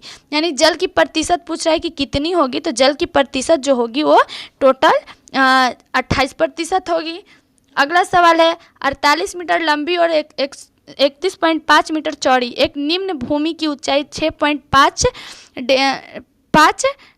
डेमी बढ़ाने के लिए पार्श्व के भूखंड में एक 27 मीटर लंबी और 18.2 मीटर चौड़ी खाई खोदी गई है। खाई की गहराई कितनी होगी? यहाँ पर खाई की गहराई पूछ रहा है कि खाई की गहराई कितनी होगी, तो 2 मीटर होगी। अगला सवाल है यदि कोई व्यक्ति 3 घंटे में 10 गुना 1/5 किलोमीटर की दूरी तय करता है तो 5 घंटे में कितनी दूरी तय करेगा, मतलब कितनी दूरी तय करेगा यहाँ पर पूछ रहा है। तो यहाँ पर ये जो है वो 17 किलोमीटर दूरी तय करेगा। आप 17 किलोमीटर दूरी कैसे तय करेगा, तो आप लोग इसको खुद से भी निकालेंगे कि कैसे हो ये अपनी 17 किलोमीटर की दूरी 5 घंटे में तय कर लेगा। अगर नहीं सॉल्व होगा तो आप लोग कमेंट कीजिएगा। अगला सवाल है दो संख्याओं के बीच का अंतर 5 है। यदि छोटी संख्या से 25 घटाया जाए और बड़ी संख्या में 20 जोड़ दिया जाए तो अनुपात 1:2 हो जाता है। बड़ी संख्या कितनी होगी? यहाँ पर बड़ी संख्या कितनी होगी पूछ रहे थे। यहाँ पर बड़ी संख्या जो होगी 80 होगी। ठीक है, 80 होगी। इसकी बड़ी संख्या जो है 80 होगी। अगला सवाल हमारा है एक धनराशि वार्षिक तौर पर लगने वाले चक्रवृद्धि ब्याज पर 3 वर्ष के बाद 10,648 रुपये हो जाती है और 2 वर्ष के बाद 9680 रुपये 9680 रुपये हो जाती है। ब्याज दर कितनी है? यहाँ पर ब्याज दर पूछ रहा है कि ब्याज दर कितनी है। तो यहाँ पर आपको ब्याज दर निकालना है कि टोटल यहाँ पर धनराशि 3 वर्ष के बाद का है जो 10,648 रुपये और 2 वर्ष के बाद 9,680 रुपये है। तो इसका जो है ब्याज दर निकालनी है। तो इसका ब्याज दर जो है वो टोटल 10% होगी। आप लोग इसको निकालिएगा। अगला सवाल है कि क्वेश्चन नंबर 1 और क्वेश्चन नंबर 5 में प्रत्येक प्रश्न में दिए गए विकल्पों से संबंधित अक्षर, शब्द और संख्या को चुनिए। यानी फूल, पंखुड़ी और पुस्तक। फूल, पंखुड़ी और पुस्तक जो है यानी पंखुड़ी के मिलने से फूल बनता है, उसी प्रकार पृष्ठों से मिलकर पुस्तक बनती है। ठीक है, तो इसका सही उत्तर जो हो क्या होगा? 1 होगा, पृष्ठ। यानी फूल, पंखुड़ी और पुस्तक। फूल, पंखुड़ी से फूल मिलती है और पृष्ठ से पुस्तक, यानी तो इसका जो होगा वो पृष्ठ होगा जो कि इससे संबंधित अक्षर है। ठीक है, अगला सवाल है डॉक्टर और अस्पताल। तो डॉक्टर और अस्पताल जो है तो इस प्रश्न में क्या मतलब हमें क्या चुनना था? संबंधित शब्द चुनने हैं, अक्षर और संख्या यही चुनना है 101 क्वेश्चन से 105 क्वेश्चन तक। तो यहाँ पर है डॉक्टर और अस्पताल। तो डॉक्टर का कार्यस्थल जो होता है वो अस्पताल होता है, उसी प्रकार रसोइया का घर रसोइया का जो होता है वो रसोई घर में काम होता है। यानी जो कि एक ऐसे बोल सकते हैं कि जैसे डॉक्टर अपना काम अस्पताल में करता है, उसी तरह से रसोइया का जो होती है रसोइया जो होती है रसोई घर में यानी किचन में काम करती है। तो इसमें जो होगा रसोइया। ठीक है, ये इसका होगा। अगला सवाल हमारा है यहाँ पर अगला जो है हमारा है कॉम्पनसेशन और नेक्रोमिक ब्यूटी। यहाँ पर ये 3 शब्द हैं, इसमें क्या चुनना है? सही शब्द चुनने हैं। तो इसका जो होगा मैं आपको बता दूं कि इसका सही उत्तर जो होगा वो 3 होगा। ठीक है, अगला सवाल हमारा है 64 81 8। ठीक है, 64 81 8। तो इसमें हमारा क्या है 64 का जो होगा वो आपको मैं बता दूं कि 64 81 8। ठीक है, तो 4 का क्यू जो होगा यानी यहाँ पर एक 64 जो है तो यहाँ पर मैं आपको बता दूं कि 4 का क्यू जो होगा यानी कि 4 गुना 4 = 64। ठीक है, हो गया। उसके बाद यहाँ पर करेंगे 81 का। यहाँ पर 81 है सेकंड में 81। तो इसके लिए हम लोग इसका क्या करेंगे 3 का क्यू 4 होगा। तो यहाँ पर लिखेंगे 3 गुना 3 = 81। ठीक है, उसके बाद 8 है तो 8 का क्या लिखेंगे हम लोग 2 का क्यू। ठीक है, यानी इसको मैं यहाँ पर बताऊँ अच्छे से। तो 1 मिनट मैं आपको बता देती हूँ उसको अच्छे से। जैसे कि मैं बताई कि 64 तो 4 का क्यू जो हो गया वो 64 हो गया। 3 का इसका 4 हो गया तो यहाँ पर हो गया 81 और 2 का क्यू जो हो गया 8। यानी 2 का क्यू 2 गुना 2, ठीक है, 2 गुना 2 गुना 2 जो हो गया वो 8 का हो गया। उसके बाद उसी प्रकार जो हमारा अगला इसमें जो होगा, यानी इसमें इस तीनों का, तो 8 के बाद कौन सा शब्द आएगा, उसको संख्या आएगा तो उसको चुनना है। तो 8 के बाद जो है वो 9, यानी कि ये 9 जो है वो कैसे 9 आया, तो यहाँ पर 3 का क्यू, 3 का स्क्वायर 9, ठीक है, 3 का स्क्वायर 9, यानी इसमें जो हमारा 8 के बाद जो होगा वो 9 होगा, यानी 3 के स्क्वायर 9, ठीक है, ये इसका सही आंसर होगा 9, ठीक है। अगला सवाल हमारा है 175 13 108, ठीक है, 175 13 108 हमारा है। तो इसका सही, इसको मैं आपको बता दूं, 175 अनुपात 13, ठीक है, और उसके इसको ऐसे लिखेंगे 1 + 7 + 5 इक्वल टू 13, ठीक है, हो गया 1 + 7 + 5 इक्वल टू 13, ठीक है। यानी कि 13 कैसे आया यहाँ पर, 175 अनुपात 13 जो है तो कैसे आया, तो 1 + 7 यानी 8, और 8 में 5 को प्लस करेंगे तो 13, तो आगे हमारा 13। उसी तरह यहाँ पर 108 है, ठीक है, तो 108 को हम लोग कैसे लिखेंगे, तो 1 + 0 + 8, ठीक है, यहाँ पर हो जाएगा हमारा क्या 9, ठीक है, यहाँ पर हमारा हो गया 9, यानी कि 108 जो है तो इसको इस तरह से लिखेंगे 1 + 0 + 8, तो 1 में 0 को जोड़ेंगे तो 1 ही रहेगा, और 1 में 8 को ऐड करेंगे तो क्या हो जाएगा 9, तो यहाँ पर 9, तो इसका यहाँ पर क्या होगा, सब संख्या 9 होगा, ठीक है। अगला सवाल है कि क्वेश्चन नंबर 106 और 108, निम्नलिखित प्रत्येक प्रश्न में दिए गए विकल्पों में से विस्म शब्दों अक्षर संख्या युग्म को ज्ञात कीजिए। जैसे कि यहाँ पर दिया हुआ विश्वविद्यालय, वाइस चांसलर यानी कुलपति, ठीक है, महाविद्यालय यानी प्रिंसिपल, उद्योग यानी चेयरमैन और मैनेजिंग, ठीक है, डायरेक्टर यानी अध्यक्ष एवं प्रबंध निदेशक, समाचार पत्र यानी रिपोर्टर एंड प्रतिवेदक, ठीक है। तो यहाँ पर हमें क्या चुनना है, सही विकल्प में से विस्म शब्द का युग्म ज्ञात करना है। तो इसका सही उत्तर मैं आपको बता दूं कि जो इसका होगा वो 4 होगा, समाचार पत्र यानी रिपोर्टर और प्रतिवेदक, ठीक है। ये अगला सवाल हमारा है ABEMMNOGGHKKLO, ठीक है, इसमें हमें सही अक्षर शब्द चुनने हैं।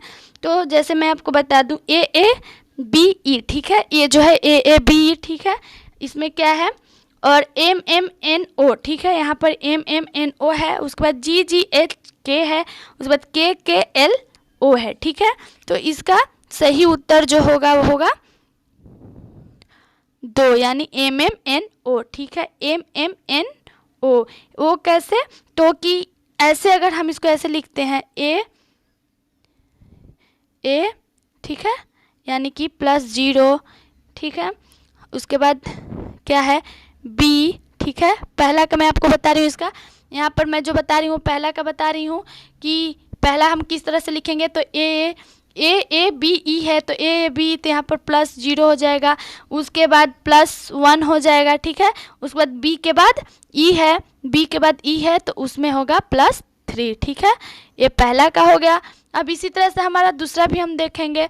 तो दूसरा ये यहाँ पर ये समझना है कि यहाँ पर शब्द का युग्म क्या है, किस तरह से हम अपने शब्द को सही अक्षर को लिखेंगे और समझेंगे। तो पहला मैं बताइए, अब यहाँ पर मैं दूसरा आपको बता दूँ कि एम, ठीक है, एम जो है वो +0, ठीक है, यहाँ पर उसके बाद फिर से एम है तो ये +1 हो गया, उसके बाद एन है तो ये भी +1 हो गया, और उसके बाद ओ है, ठीक है।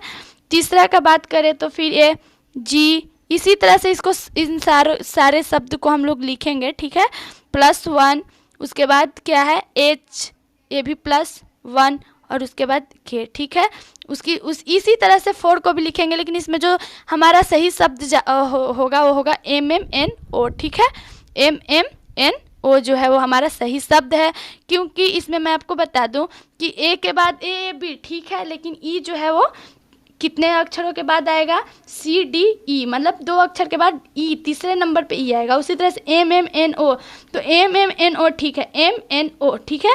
उसके बाद जी जी एच के, तो यहाँ पर जी जी एच के जो है, मैं आपको बता दूं कि जी जी एच के जो है वो, जी जो हो गया, जी के बाद एच तो आएगा वो सही है, पर एच के बाद आई आएगा, के नहीं आएगा।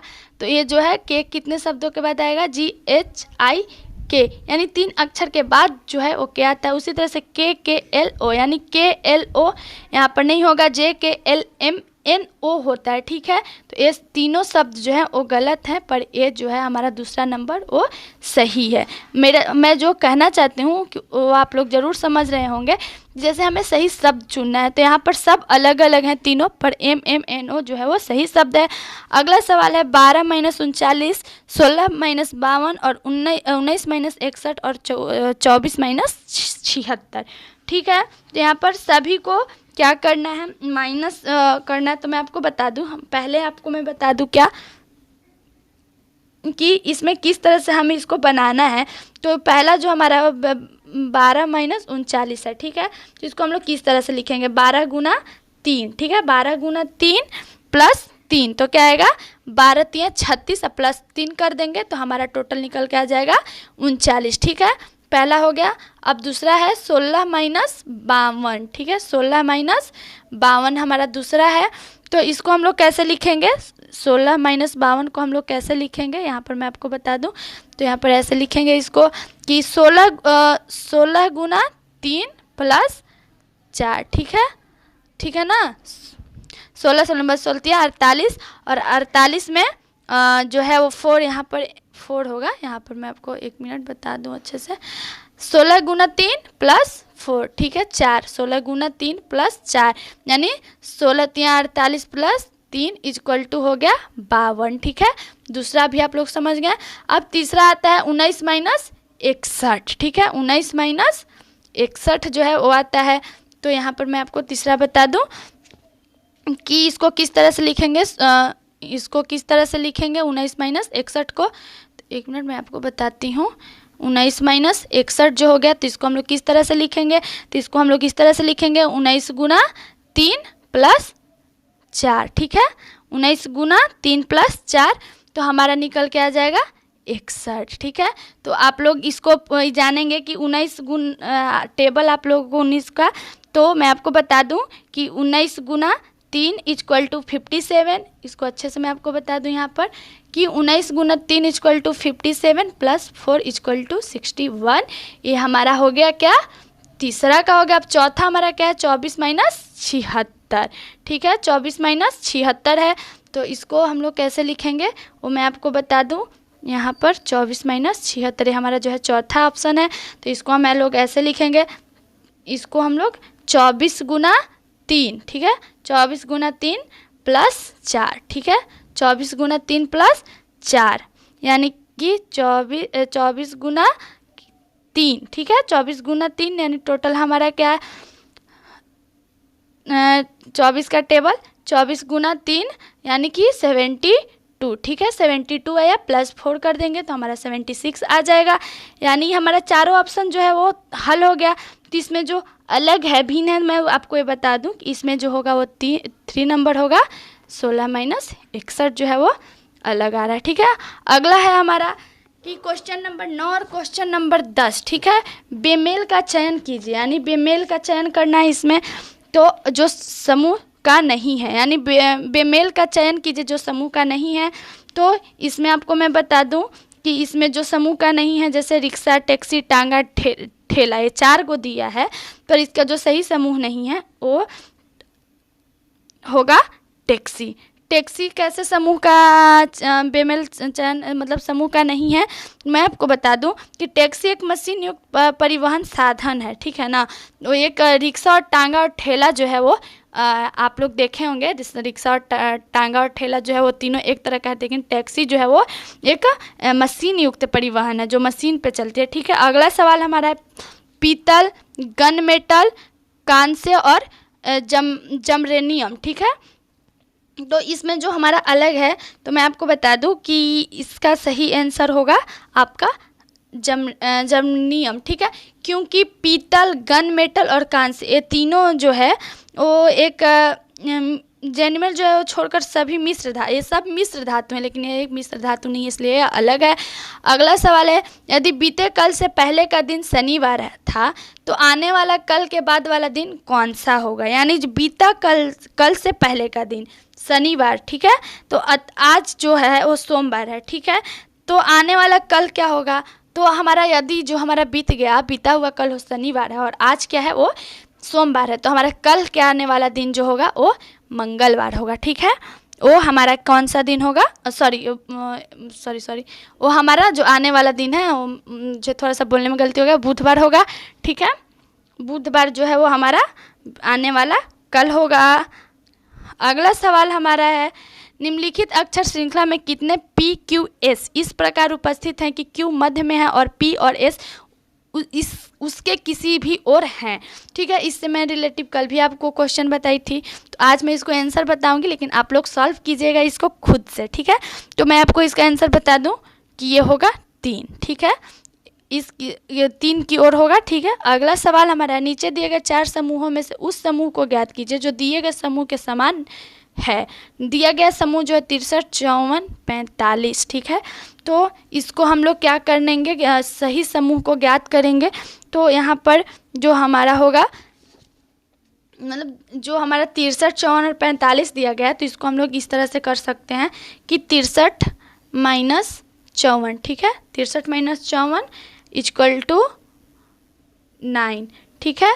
फिर यहाँ पर हम इसको इस तरह से लिख सकते हैं कि 54 माइनस 9 इक्वल टू 45, ठीक है। तो उसी प्रकार हम लोग इसको इस तरह से भी लिख सकते हैं। इसका सही आंसर जो होगा वो होगा 29, 20, 11, ठीक है। इसका सही आंसर जो होगा 29, 20, 11, 29, 20, 11 इसका आंसर कैसे होगा, जैसे मैंने यहाँ पर एग्जांपल में अभी आपको बताया 63, 54 और 45 के बीच का। तो 63 माइनस 54 किए तो हमारा कितना आ गया, 9 निकल के आया। 63 में से 54 को माइनस किए तो 9 आया। उसी तरह से 54 में से 9 को माइनस कर देंगे तो हमारा 45 आ जाएगा। उसी तरह से 29, 20, 11 जो है तो उसको हम लोग कैसे लिखेंगे, 29 माइनस 20 कर देंगे तो हम लोगों का जो है वो 9 अंक निकल के बाहर आएगा। और उसके बाद फिर 20 माइनस 11 कर देंगे तो 9 आ जाएगा। जैसे कि मैं जो समझाना चाहती हूँ ऐसे 29 माइनस 20, ठीक है, इक्वल टू 9, ठीक है। उसी तरह से यहाँ पर इसको लिख सकते हैं कि 20 माइनस 11 इक्वल टू 9, ठीक है। तो ये हमारा सही आंसर है। निम्नलिखित विकल्पों में से कौन सा विकल्प नीचे दिए हुए शब्दों का सार्थक क्रम दर्शाता है। मतलब निम्नलिखित विकल्पों में से कौन सा विकल्प जो नीचे दिया हुआ है जो शब्दों को सार्थक क्रम में दर्शाता है। तो ये जो है 2, 3, 4, 1 जो है वो सही क्रम में। जैसे कि मैं आपको बता दूं कि वो कैसे दर्शाता है। तो धूप, दूसरा नंबर जो हमारा है वो धूप है, ठीक है। उसके बाद तीसरा वाष्प है, ठीक है, और चौथा बादल है और पहला वर्षा है। यानी धूप जब निकलता है तो वाष्प में बदल जाता है और वाष्प जो है वो बादल में बदल जाता है और बादल जो है वो वर्षा में। यानी मैं जो कहना चाहती हूँ आपको मैं बता दूं कि जब धूप निकलता है तो किसी भी चीज़ से वाष्प उत्पन्न, जैसे मान लीजिए कि धूप निकला और पानी वो वाष्प में खींचता है और वाष्प जो है वो बादल में बन जाता है और बादल जो है वो वर्षा में बदल जाता है, यानी बारिश होने लगती है। अगला सवाल हमारा है, निम्नलिखित शब्दों में अंग्रेजी शब्दकोश में दिए गए क्रम के अनुसार लिखें। यानी एक्टिविटी, अटेंशन, अराइज और अपसेंट, ठीक है। तो ये जो है हमारा, तो पहला अपसेंट और ये जो हमारा दूसरा अपसेंट है और उसके बाद क्या है, ऑप्शन यहाँ पर 4 दिया हुआ है, ठीक है। 4 को जो है वो अंग्रेजी शब्दकोश दिए गए हैं, इसमें दिए गए क्रम के अनुसार लिखना है। तो एक्टिविटी, अटेंशन, अराइज और अपसेंट, ये 4 जो हैं। तो पहले बता दें, अटेंशन पहला जो हमारा होगा वो एक अटेंशन जो है एक्टिविटी, अराइज और अपसेंट। एक्टिविटी मतलब जो हमारा जो एक्टिविटी है मतलब जो होता है कि हम लोग किस तरह से अपने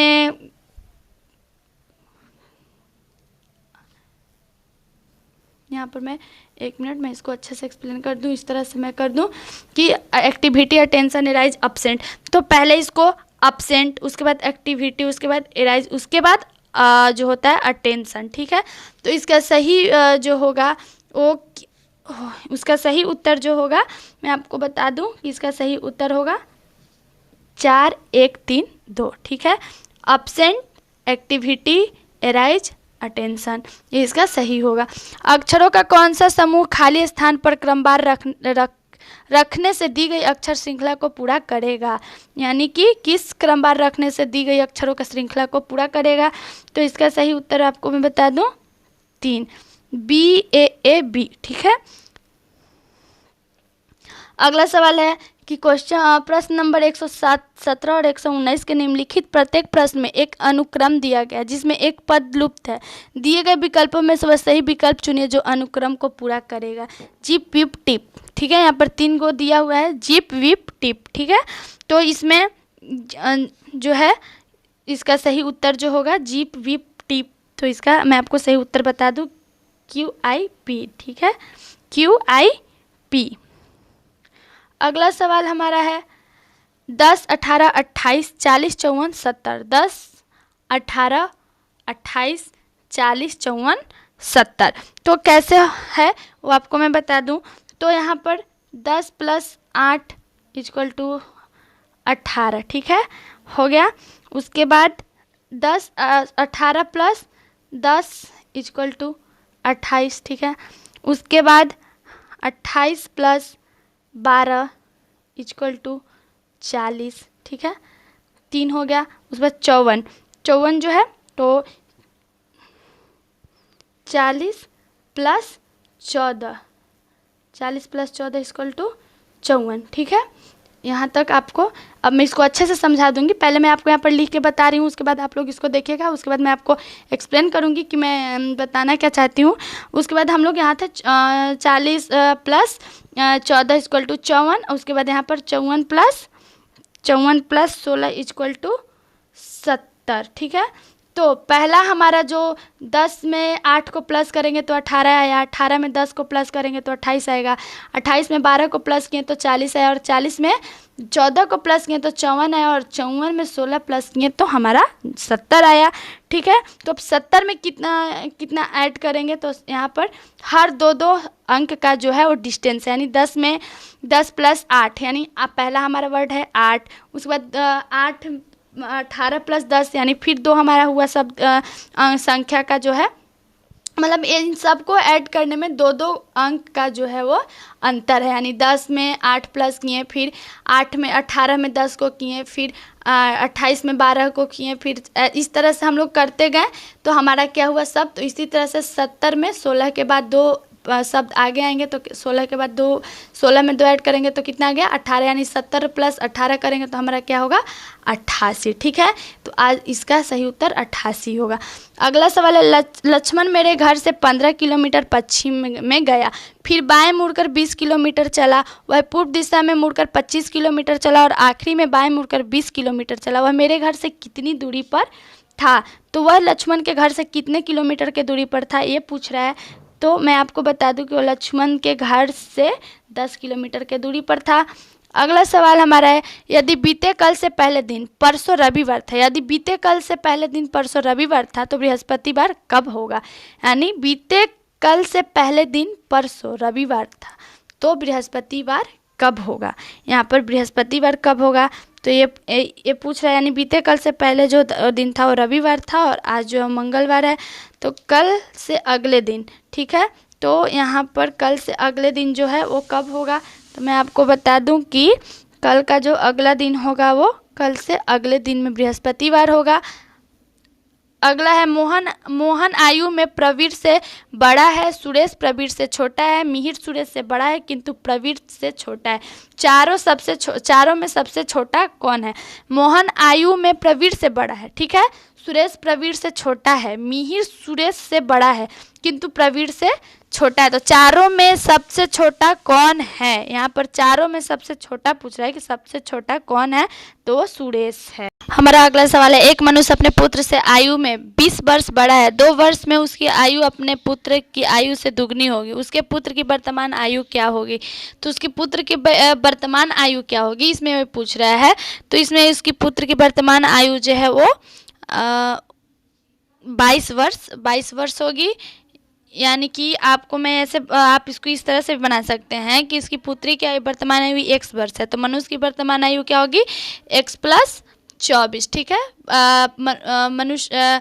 मनुष्य की पुत्र की आयु जो है वो 24 वर्ष है। 2 वर्ष में उसकी आयु अपने पुत्र की आयु से दोगुनी हो जाएगी। उसकी पुत्र की वर्तमान आयु क्या है, तो जैसे इसको अभी मैं बताई कि माना कि पुत्र की वर्तमान आयु 1 है। ठीक है, तो मनुष्य की वर्तमान आयु में क्या करेंगे, = x + 24 कर देंगे। तो उसके बाद इसको इस तरह से लिखेंगे 2 ब्रैकेट x + 2 प्लस = x + 24। ठीक है, x + 24 + 2। ठीक है, यहाँ तक आप लोग इसको नोट कीजिएगा। उसके बाद बता दूं मैं, उसके बाद जो होगा वो इसको इस तरह से लिखेंगे 2x। ठीक है, 2x + 4। ठीक है, 2x + 4 = x + 26, यानी कि 2x + 4 = x + 26। ठीक है, तो यहाँ पर टोटल क्या होगा, 2x - x, 2x - x = 26।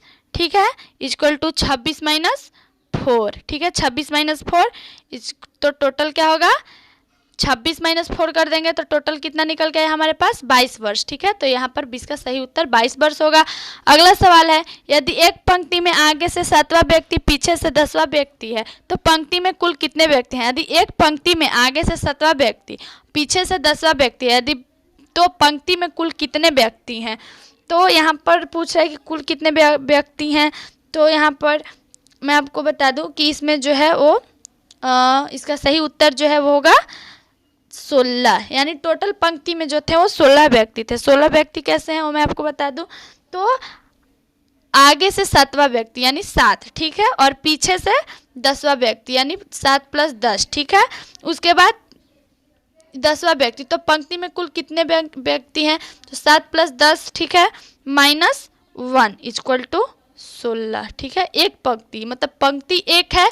ठीक है, तो यहाँ पर 7वां व्यक्ति पीछे से 10वां व्यक्ति और एक, तो एक पंक्ति, तो यहाँ पर ये 1 हो गया। तो माइनस क्या किए, 7 + 10 -6, यानी 7 10 में 7 प्लस किए तो 17 और 17 में से 1 माइनस किए तो 16। तो इसका आंसर 16 होगा। अगला सवाल है, x और y भाई है, b पुत्री है a की, a पत्नी है y की, b किस प्रकार संबंधित है x से। x और y भाई हैं। ठीक है, b पुत्री है a की, ए पत्नी है y की, ए जो है वो एक y की पत्नी है और b किस प्रकार x से संबंधित है। तो y b का पिता है। ठीक है ना, y जो है वो b का पिता है। ठीक है, और यहाँ पर b जो हुआ, यहाँ पर जो पूछ रहा है कि b किस x से कैसे संबंधित है, वो भतीजा है। ठीक है, जैसे कि x और y भाई हैं। ठीक है, b पुत्री है एक की। ठीक है, बी जो है वो ए की पुत्री है और ए पत्नी है वाई की। ठीक है, ए जो है वो वाई की पत्नी है और एक्स वाई जो है वो भाई हैं और वाई ए जो है वो वाई की पत्नी। तो बी किस प्रकार एक से संबंधित है, तो बी जो हुआ यानी ये जो पुत्री है, बी पुत्री है एक की और ए जो पत्नी है वाई की, तो एक से बी जो है वो एक से भतीजी के तौर पे से संबंधित है। अगला सवाल है, यदि W = 23 तो स्ट्रॉन्ग = 93 तो वीक, मतलब यहाँ पर यदि W = 23 और स्ट्रॉन्ग = 93 तो वीक, मतलब यहाँ पर ये पूछ रहा है कि वीक यानी वीक का अंग्रेजी जो है वर्णमाला श्रृंखला, तो W का वर्णमाला श्रृंखला स्थान जो है वो इसमें यहाँ पर पूछ रहा है तो कितना है। तो मैं आपको बता दूं इसका सही आंसर मैं आपको बता दूं तो 40। ठीक है, वीक जो है वो 40 है। वो कैसे 40 है, तो आप यहाँ पर इस चीज़ को जैसे स्ट्रॉन्ग जो है तो STRONG स्ट्रॉन्ग है। ठीक है, स्ट्रॉन्ग है ना, तो यहाँ पर S जो है वो 19वें स्थान पे है। ठीक है, T जो है वो 20वें स्थान पे है। ठीक है, R जो है वो 18वें स्थान पे है। यहाँ पर अल्फ़ाबेट के अनुसार यहाँ पर मैं आपको नंबर बता रही हूँ, तो S जो है 19 स्थान पे है, T जो है वो 20 स्थान पे, R जो है वो 18वें स्थान पे है, O जो है वो 15वें स्थान पे है। इन सबको ऐसे बीच में प्लस देते जाएंगे। ठीक है, N जो है हमारा n जो है वो 14वें स्थान पे है और g जो है वो 7वें स्थान पे है, यानी टोटल कितना हो गया 93। ठीक है, तो यहाँ पर b जो है वो 40। ठीक है, यहाँ पर 40 होगा। यानी b को हम कैसे दर्शाएंगे वो मैं आपको बता देती हूँ। इसको b को भी मैं दर्शा के बताती हूँ कि b 40 कैसे 40 नंबर पे कैसे 40 होता है। तो यहाँ पर मैं आपको बता दूँ कि WEAK ये जो है वो बी का जो है मीनिंग है। ठीक है, के अच्छे से नहीं हो पा रहा है, यहाँ पर लिखते हैं अच्छे से WEAK। ठीक है, जो है वीक है। तो W क्या है, W किस स्थान पे है, 23वें स्थान पे है। ठीक है, उसके बाद E किस स्थान पे है, E जो है वो किस स्थान पे है, तो E है 5वें स्थान पे। उसके बाद A कौन से स्थान पे है, तो A पहला स्थान पे है। और K जो है वो कौन से स्थान पे है, तो 11वें स्थान पे। यानी टोटल जो हो गया हमारा वो 40, यानी बिक जो है वो 40 है। इसका सही उत्तर 40 होगा। अगला सवाल है, यदि इंटरनेट को 14, 32, 54, 23 लिखा जाता है और डिस्टेंस को 61, 73, 84, 92 लिखा जाता है, तो सेंटर को किस प्रकार लिखा जाएगा। ठीक है, यहाँ पर सेंटर को पूछ रहा है कि किस प्रकार लिखा जाएगा, तो मैं इसका सही आंसर आपको बता दूं तो ये 92, 43, 52 के से लिखा जाएगा। अगला सवाल है, यदि किसी गुट भाषा में सीक्रेट को जिक्रेट लिखा जाता है, तो उसी कुट भाषा में डायरेक्शन को किस प्रकार लिखा जाएगा। ठीक है, यानी सीक्रेट को क्या लिख रहे हैं, जिक्रेट में के भाषा में लिख रहे हैं, तो उसी तरह कुट भाषा में लिख रहे हैं, तो उसी तरह से डायरेक्शन को किस प्रकार की भाषा में लिखा जाएगा। तो मैं आपको बता दूं कि डायरेक्शन को डायरेक्शन के कुट भाषा में लिखा जाएगा। अगला सवाल है, नीचे पहली पंक्ति में कुछ बड़े अक्षर दिए गए हैं और दूसरी पंक्ति में प्रत्येक अक्षर को एक अंक निर्धारित किया गया है। अंक और अक्षर एक दूसरे के कुट हैं। ठीक है, तो दिए गए अक्षर समूह के सही संख्या कुट चुनिए। यहाँ पर सही संख्या कुट चुनना है, तो इसको कैसे चुनना है, तो यहाँ पर जो है JEJTMS।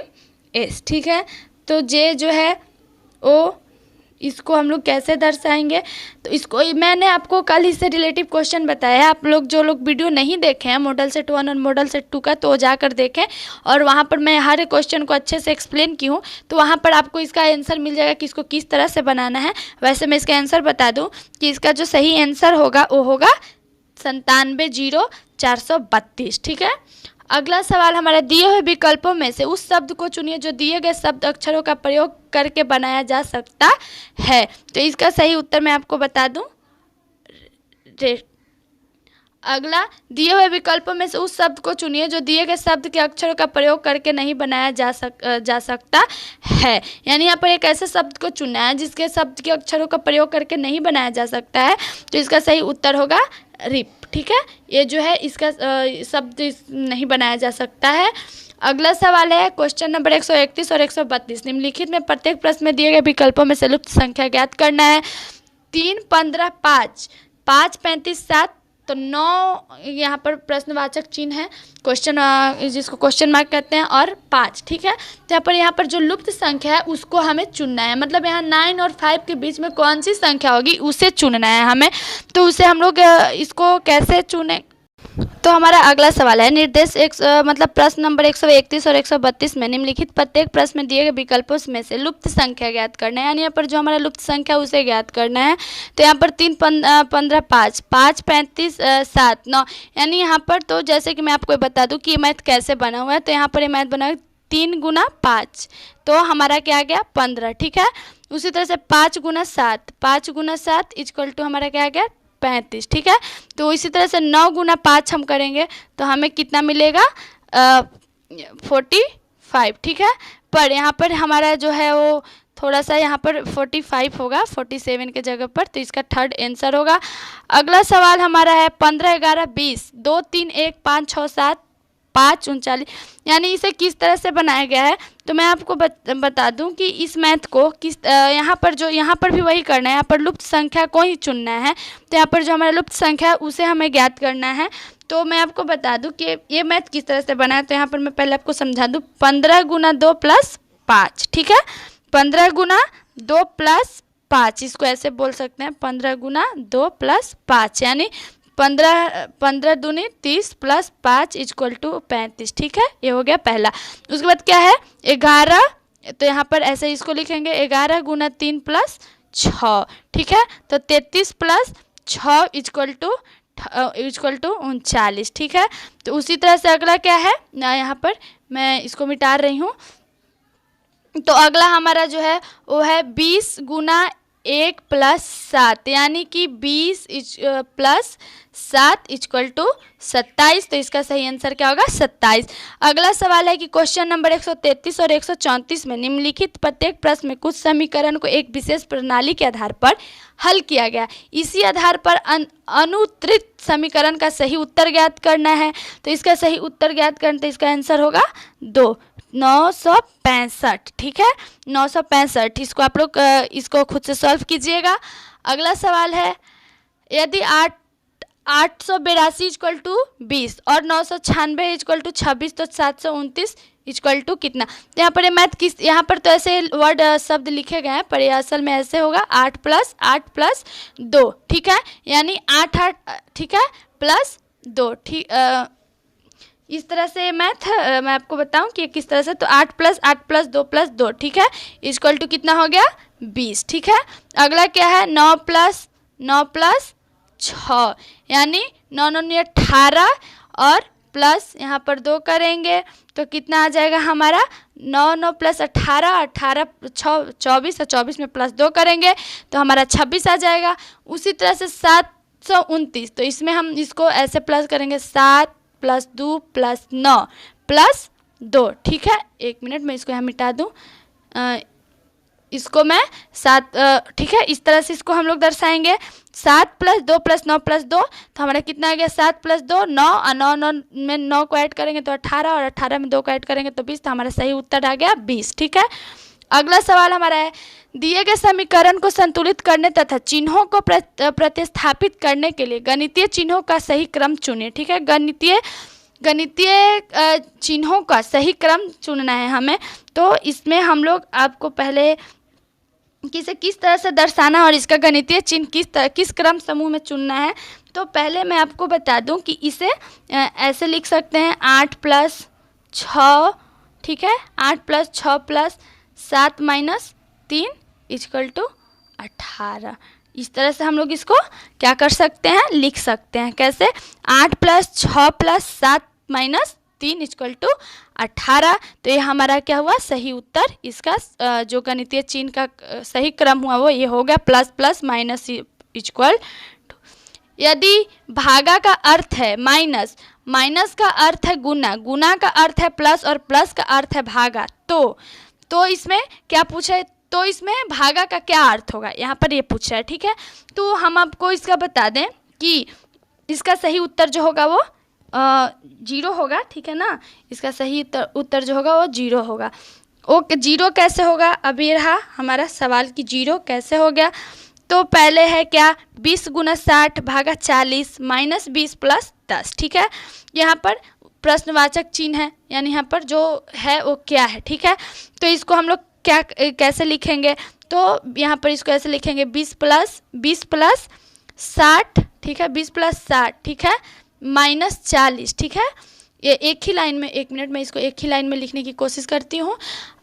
यहाँ पर इस तरह से इसको लिखेंगे, पहले यहाँ पर प्रश्नवाचक चिन्ह रहेगा, उसके बाद इक्वल टू यहाँ पर लिखेंगे 20 प्लस 60 माइनस 40 गुना 20 प्लस भागा 10। ठीक है, ऐसे इसको दर्शाएंगे हम लोग। उसके बाद क्या लिखेंगे इक्वल टू, यहाँ पर प्रश्नवाचक इक्वल टू 20 प्लस 60। ठीक है, 20 प्लस 60 माइनस 40 गुना 2 तो हमारा यहाँ पर मैं आपको फिर से इसको मैं मिटा रही हूँ। जैसे कि मैं बार बार बोल रही हूँ, थोड़ा सा स्पेस कम होने की वजह से मुझे मिटाना पड़ रहा है, वरना मैं नहीं मिटाऊंगी और आप लोग इसको नोट करते जाइएगा। तो हम लोग यहाँ तक, उसके बाद क्या है प्रश्नवाचक इक्वल टू क्या हो गया हमारा 20 प्लस 60 माइनस 40, 20 प्लस 60 माइनस 40 गुना 2। ठीक है, माइनस 40 गुना 2, यहाँ पर प्रश्नवाचक इक्वल टू मतलब जो हमारा चिन्ह है जो हमें ज्ञात करना है उसका यहाँ पर क्या लिखेंगे 20 प्लस 60 माइनस 80। ठीक है, 20 प्लस 60 माइनस 80। तो 20 में 60 को प्लस करेंगे तो 80 और 80 में से 80 को माइनस करेंगे, यानी इसको ऐसे लिखेंगे कि 20 और 60 को ऐड किए तो 80 माइनस 80 इक्वल टू जो हो गया हमारा 0। तो इसका सही उत्तर जो होगा वो 0 होगा। अगला सवाल है अमन अपने कॉलेज से चलना प्रारंभ करके 10 किलोमीटर उत्तर की ओर चला, फिर वह अपने बाएं मुड़कर 10 किलोमीटर चला, वहाँ से वह दाएं और मुड़ा और 10 किलोमीटर चला। अब वह किस दिशा की ओर मुँह किए हुए हैं?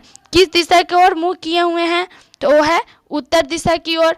अगला सवाल हमारा मेधा दक्षिण पूर्व की ओर 7 किलोमीटर चली, फिर पश्चिम की ओर 14 किलोमीटर चली, फिर वह उत्तर पश्चिम की ओर मुड़कर 7 किलोमीटर चली और अंत में पूर्व की ओर 4 किलोमीटर की दूरी तय की और वहाँ खड़ी हो गई। वह अब जहाँ खड़ी है वहाँ प्रारंभिक स्थान कितना दूर है? मतलब यहाँ पर कितना दूर है? तो 10 किलोमीटर के दूरी पर उसका प्रारंभिक स्थान दूर है। अगला सवाल है दो कथनों के आगे दो निष्कर्ष 1 और 2 दिए गए हैं। आपको कथनों को सत्य मानकर विचार करना है, चाहे वह सामान्यतः ज्ञात तथ्यों से भिन्न प्रतीत होते हो। आपको निर्णय करना है कि दिए गए निष्कर्षों में से कौन सा यदि कोई निश्चित रूप से दिए गए कथनों के आधार पर निकलता है अपना उत्तर निर्दिष्ट करें। तो पहला कथन जो है शिक्षक विद्यार्थियों के आदर्श हैं और दूसरा कथन है अपने विद्यार्थी में वैज्ञानिक मनोवृत्ति विकसित करना शिक्षकों का दायित्व है। उसके बाद निष्कर्ष जो हमारा है वो है विद्यार्थियों में वैज्ञानिक मनोवृत्ति नहीं है और दूसरा जो है सम मिलाकर शिक्षक विद्यार्थी की वैज्ञानिक मनोवृत्ति का प्रभावित कर सकते हैं। यानी कि जो कथन है और जो निष्कर्ष है तो उसमें से कौन सा सही है और हमारे हिसाब से कौन सा सही है? तो इसका सही उत्तर होगा आपका 2। ठीक है, केवल निष्कर्ष 2 निकलते हैं, यानी सब मिलाकर शिक्षा और विद्यार्थी की वैज्ञानिक मनोवृत्ति पर ही प्रभाव पड़ सकते हैं। अगला सवाल है दिए गए कथन में कौन सा निष्कर्ष निकाला जा सकता है? कथन जो है हमारा बहुत से सृजनात्मक व्यक्ति कलाकार बन जाते हैं, यानी कथन जो है कि बहुत से सृजनात्मक व्यक्ति कलाकार बन जाते हैं। तो इसका सही निष्कर्ष क्या निकलता है? तो मैं इसका सही उत्तर आपको बता दूं, इसका सही उत्तर होगा कुछ कलाकार सृजनात्मक व्यक्ति होते हैं। जो इसका सही शब्द ऐसे लिखा है, यानी कुछ कलाकार जो होते हैं और सृजनात्मक व्यक्ति होते हैं। अगला सवाल है कामनी और स्वर्णा के बीच में मनीषा बैठी है, सीमिता दाईं ओर बैठी है स्वर्णा के कामनी बाईं ओर है मनीषा के, बैठने का सही क्रम चुनिए। यानी वो सही क्रम में कैसे बैठी हैं? तो कामनी, मनीषा, स्वर्णा, सीमिता।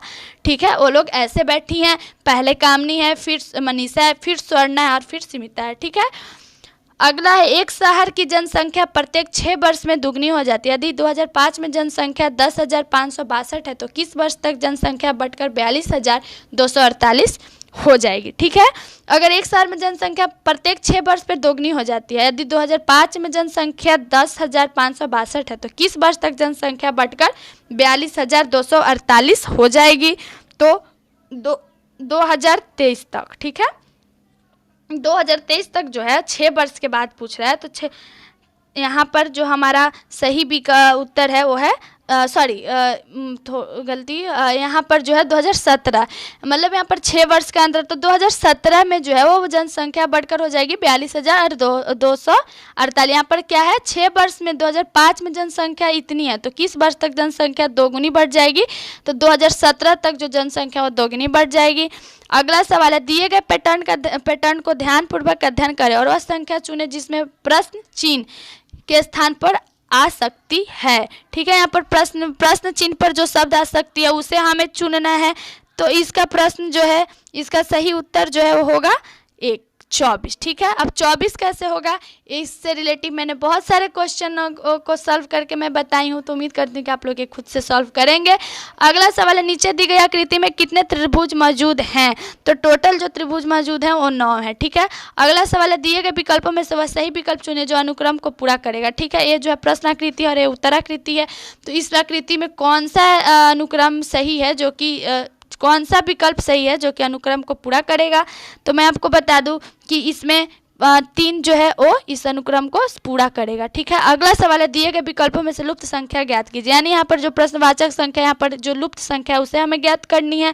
तो हम इसका सही उत्तर जो होगा वो होगा 26। ठीक है, अगला सवाल है एक ही पासे के दो अलग अलग स्थितियों के नीचे दर्शाया गया इसके 6 फलकों पर 1 से 6 तक की संख्या अंकित है। 2 संख्या वाले फलक के सामने वाली संख्या ज्ञात कीजिए। ठीक है, तो इसका सही उत्तर होगा 4। ठीक है, लड़कियों की एक पंक्ति में महुआ एक सिरे में 7वें स्थान पर है और दूसरे सिरे में 11वें स्थान पर है, तो उसे पंक्ति की लड़कियों की कुल कितनी संख्या है? यहाँ पर कुल कितनी संख्या हो तो है 17। अब 17 कुल संख्या कैसे हैं? तो यहाँ पर इसको ऐसे लिखेंगे कि जैसे एक पंक्ति है। ठीक है, तो एक पंक्ति में 7वें स्थान पर और 11वें स्थान। ठीक है ना, तो इसको हम लोग ऐसे लिखेंगे कि 7 + 11, ठीक है, ब्रैकेट -1। ठीक है, तो इसमें टोटल कितना हो गया? 17। ठीक है, 17वां स्थान है। ठीक है ना, अगला सवाल हमारा है दिए गए पैटर्न को ध्यानपूर्वक अध्ययन करें और वह संख्या चुनें जिसमें प्रश्नवाचक चिन्ह स्थान पर आ सकती है। तो यहाँ पर भी वही करना है कि लुप्त संख्या को चुननी है। तो लुप्त संख्या कौन सी है जो कि यहाँ पर, तो यहाँ पर मैं आपको बता दूँ 18 - 14। ठीक है, 18 - 14 = 4। ठीक है, 18 - 14 = 4। और उसके बाद क्या है? 4 × 2। ठीक है, 4 × 2 + 2 का स्क्वायर। ठीक है, 2 का स्क्वायर हो गया। उसके बाद इसका दूसरा ये पहला कॉलम का था, अब दूसरा कॉलम मैं बता दूं आपको। दूसरा जो हमारा है वो है 16 - 6। ठीक है, 16 - 6 यहाँ हो गया। 16 - 6 = 10। ठीक है, 10। उसके बाद 10 यहाँ पर लिखेंगे 10 × 2।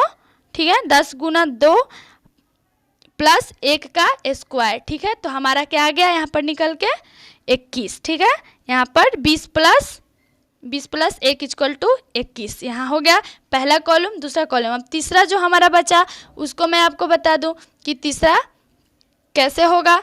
तो तीसरा हमारा कॉलम जो है वो ऐसे 13 - 5 = 8। ठीक है, 13 - 5 = 8। उसके बाद इसको इस तरह से लिखेंगे 8 × 2 + इसको इस तरह से लिखेंगे 8 × 2 स्क्वायर 1। ठीक है ना, इसको ऐसे प्लस में यहाँ पर प्लस का चिन्ह होगा और यहाँ ब्रैकेट होगा। 8 × 2 + 1 का स्क्वायर = 16 + 1 = क्या हो गया हमारा 17। तो यहाँ पर 17। तो यहाँ पर हमारा कौन सा सही होगा? वो होगा इसका सही उत्तर आप लोग तो समझ ही गए होंगे, मैंने यहाँ पर आप लोगों को बताया। तो यहाँ इसका सही उत्तर होगा 8। ठीक है, सॉरी, इसका सही उत्तर होगा 5। थोड़ा सा ऐसा वर्ड्स में जो गलती हो जा रही है उसके लिए मुझे माफ़ कीजिएगा। थोड़ा अगला सवाल है कौन सी उत्तराकृति प्रश्नाकृति के प्रतिरूप को पूरा करेगी? यानी कौन सी उत्तराकृति प्रश्नाकृति को प्रतिरूप को पूरा करेगी? तो वो है 3। ये जो है वो हमारी प्रश्नाकृति को उत्तराकृति पूरी करेगी। ठीक है, ये वाला। उसके बाद वीडियो के आखिरी में मैं बोलना चाहूँगी कि अगर इस वीडियो में मुझसे कोई शब्द बोलने में गलती हो गई हो या कोई प्रश्न मुझसे गलत हो गया हो या मैं अच्छे से आप लोगों को नहीं बता तो उसके लिए मुझे माफ़ कीजिएगा और कमेंट ज़रूर कीजिएगा। जहाँ आप लोगों को नहीं समझ में आ रहा है तो उस क्वेश्चन आप लोग कमेंट बॉक्स में उस क्वेश्चन का नंबर लिख दीजिएगा कि आप लोगों को क्वेश्चन नंबर इतना नहीं समझ में आ रहा है, तो मैं उसको एक्सप्लेन करने की कोशिश करूँगी।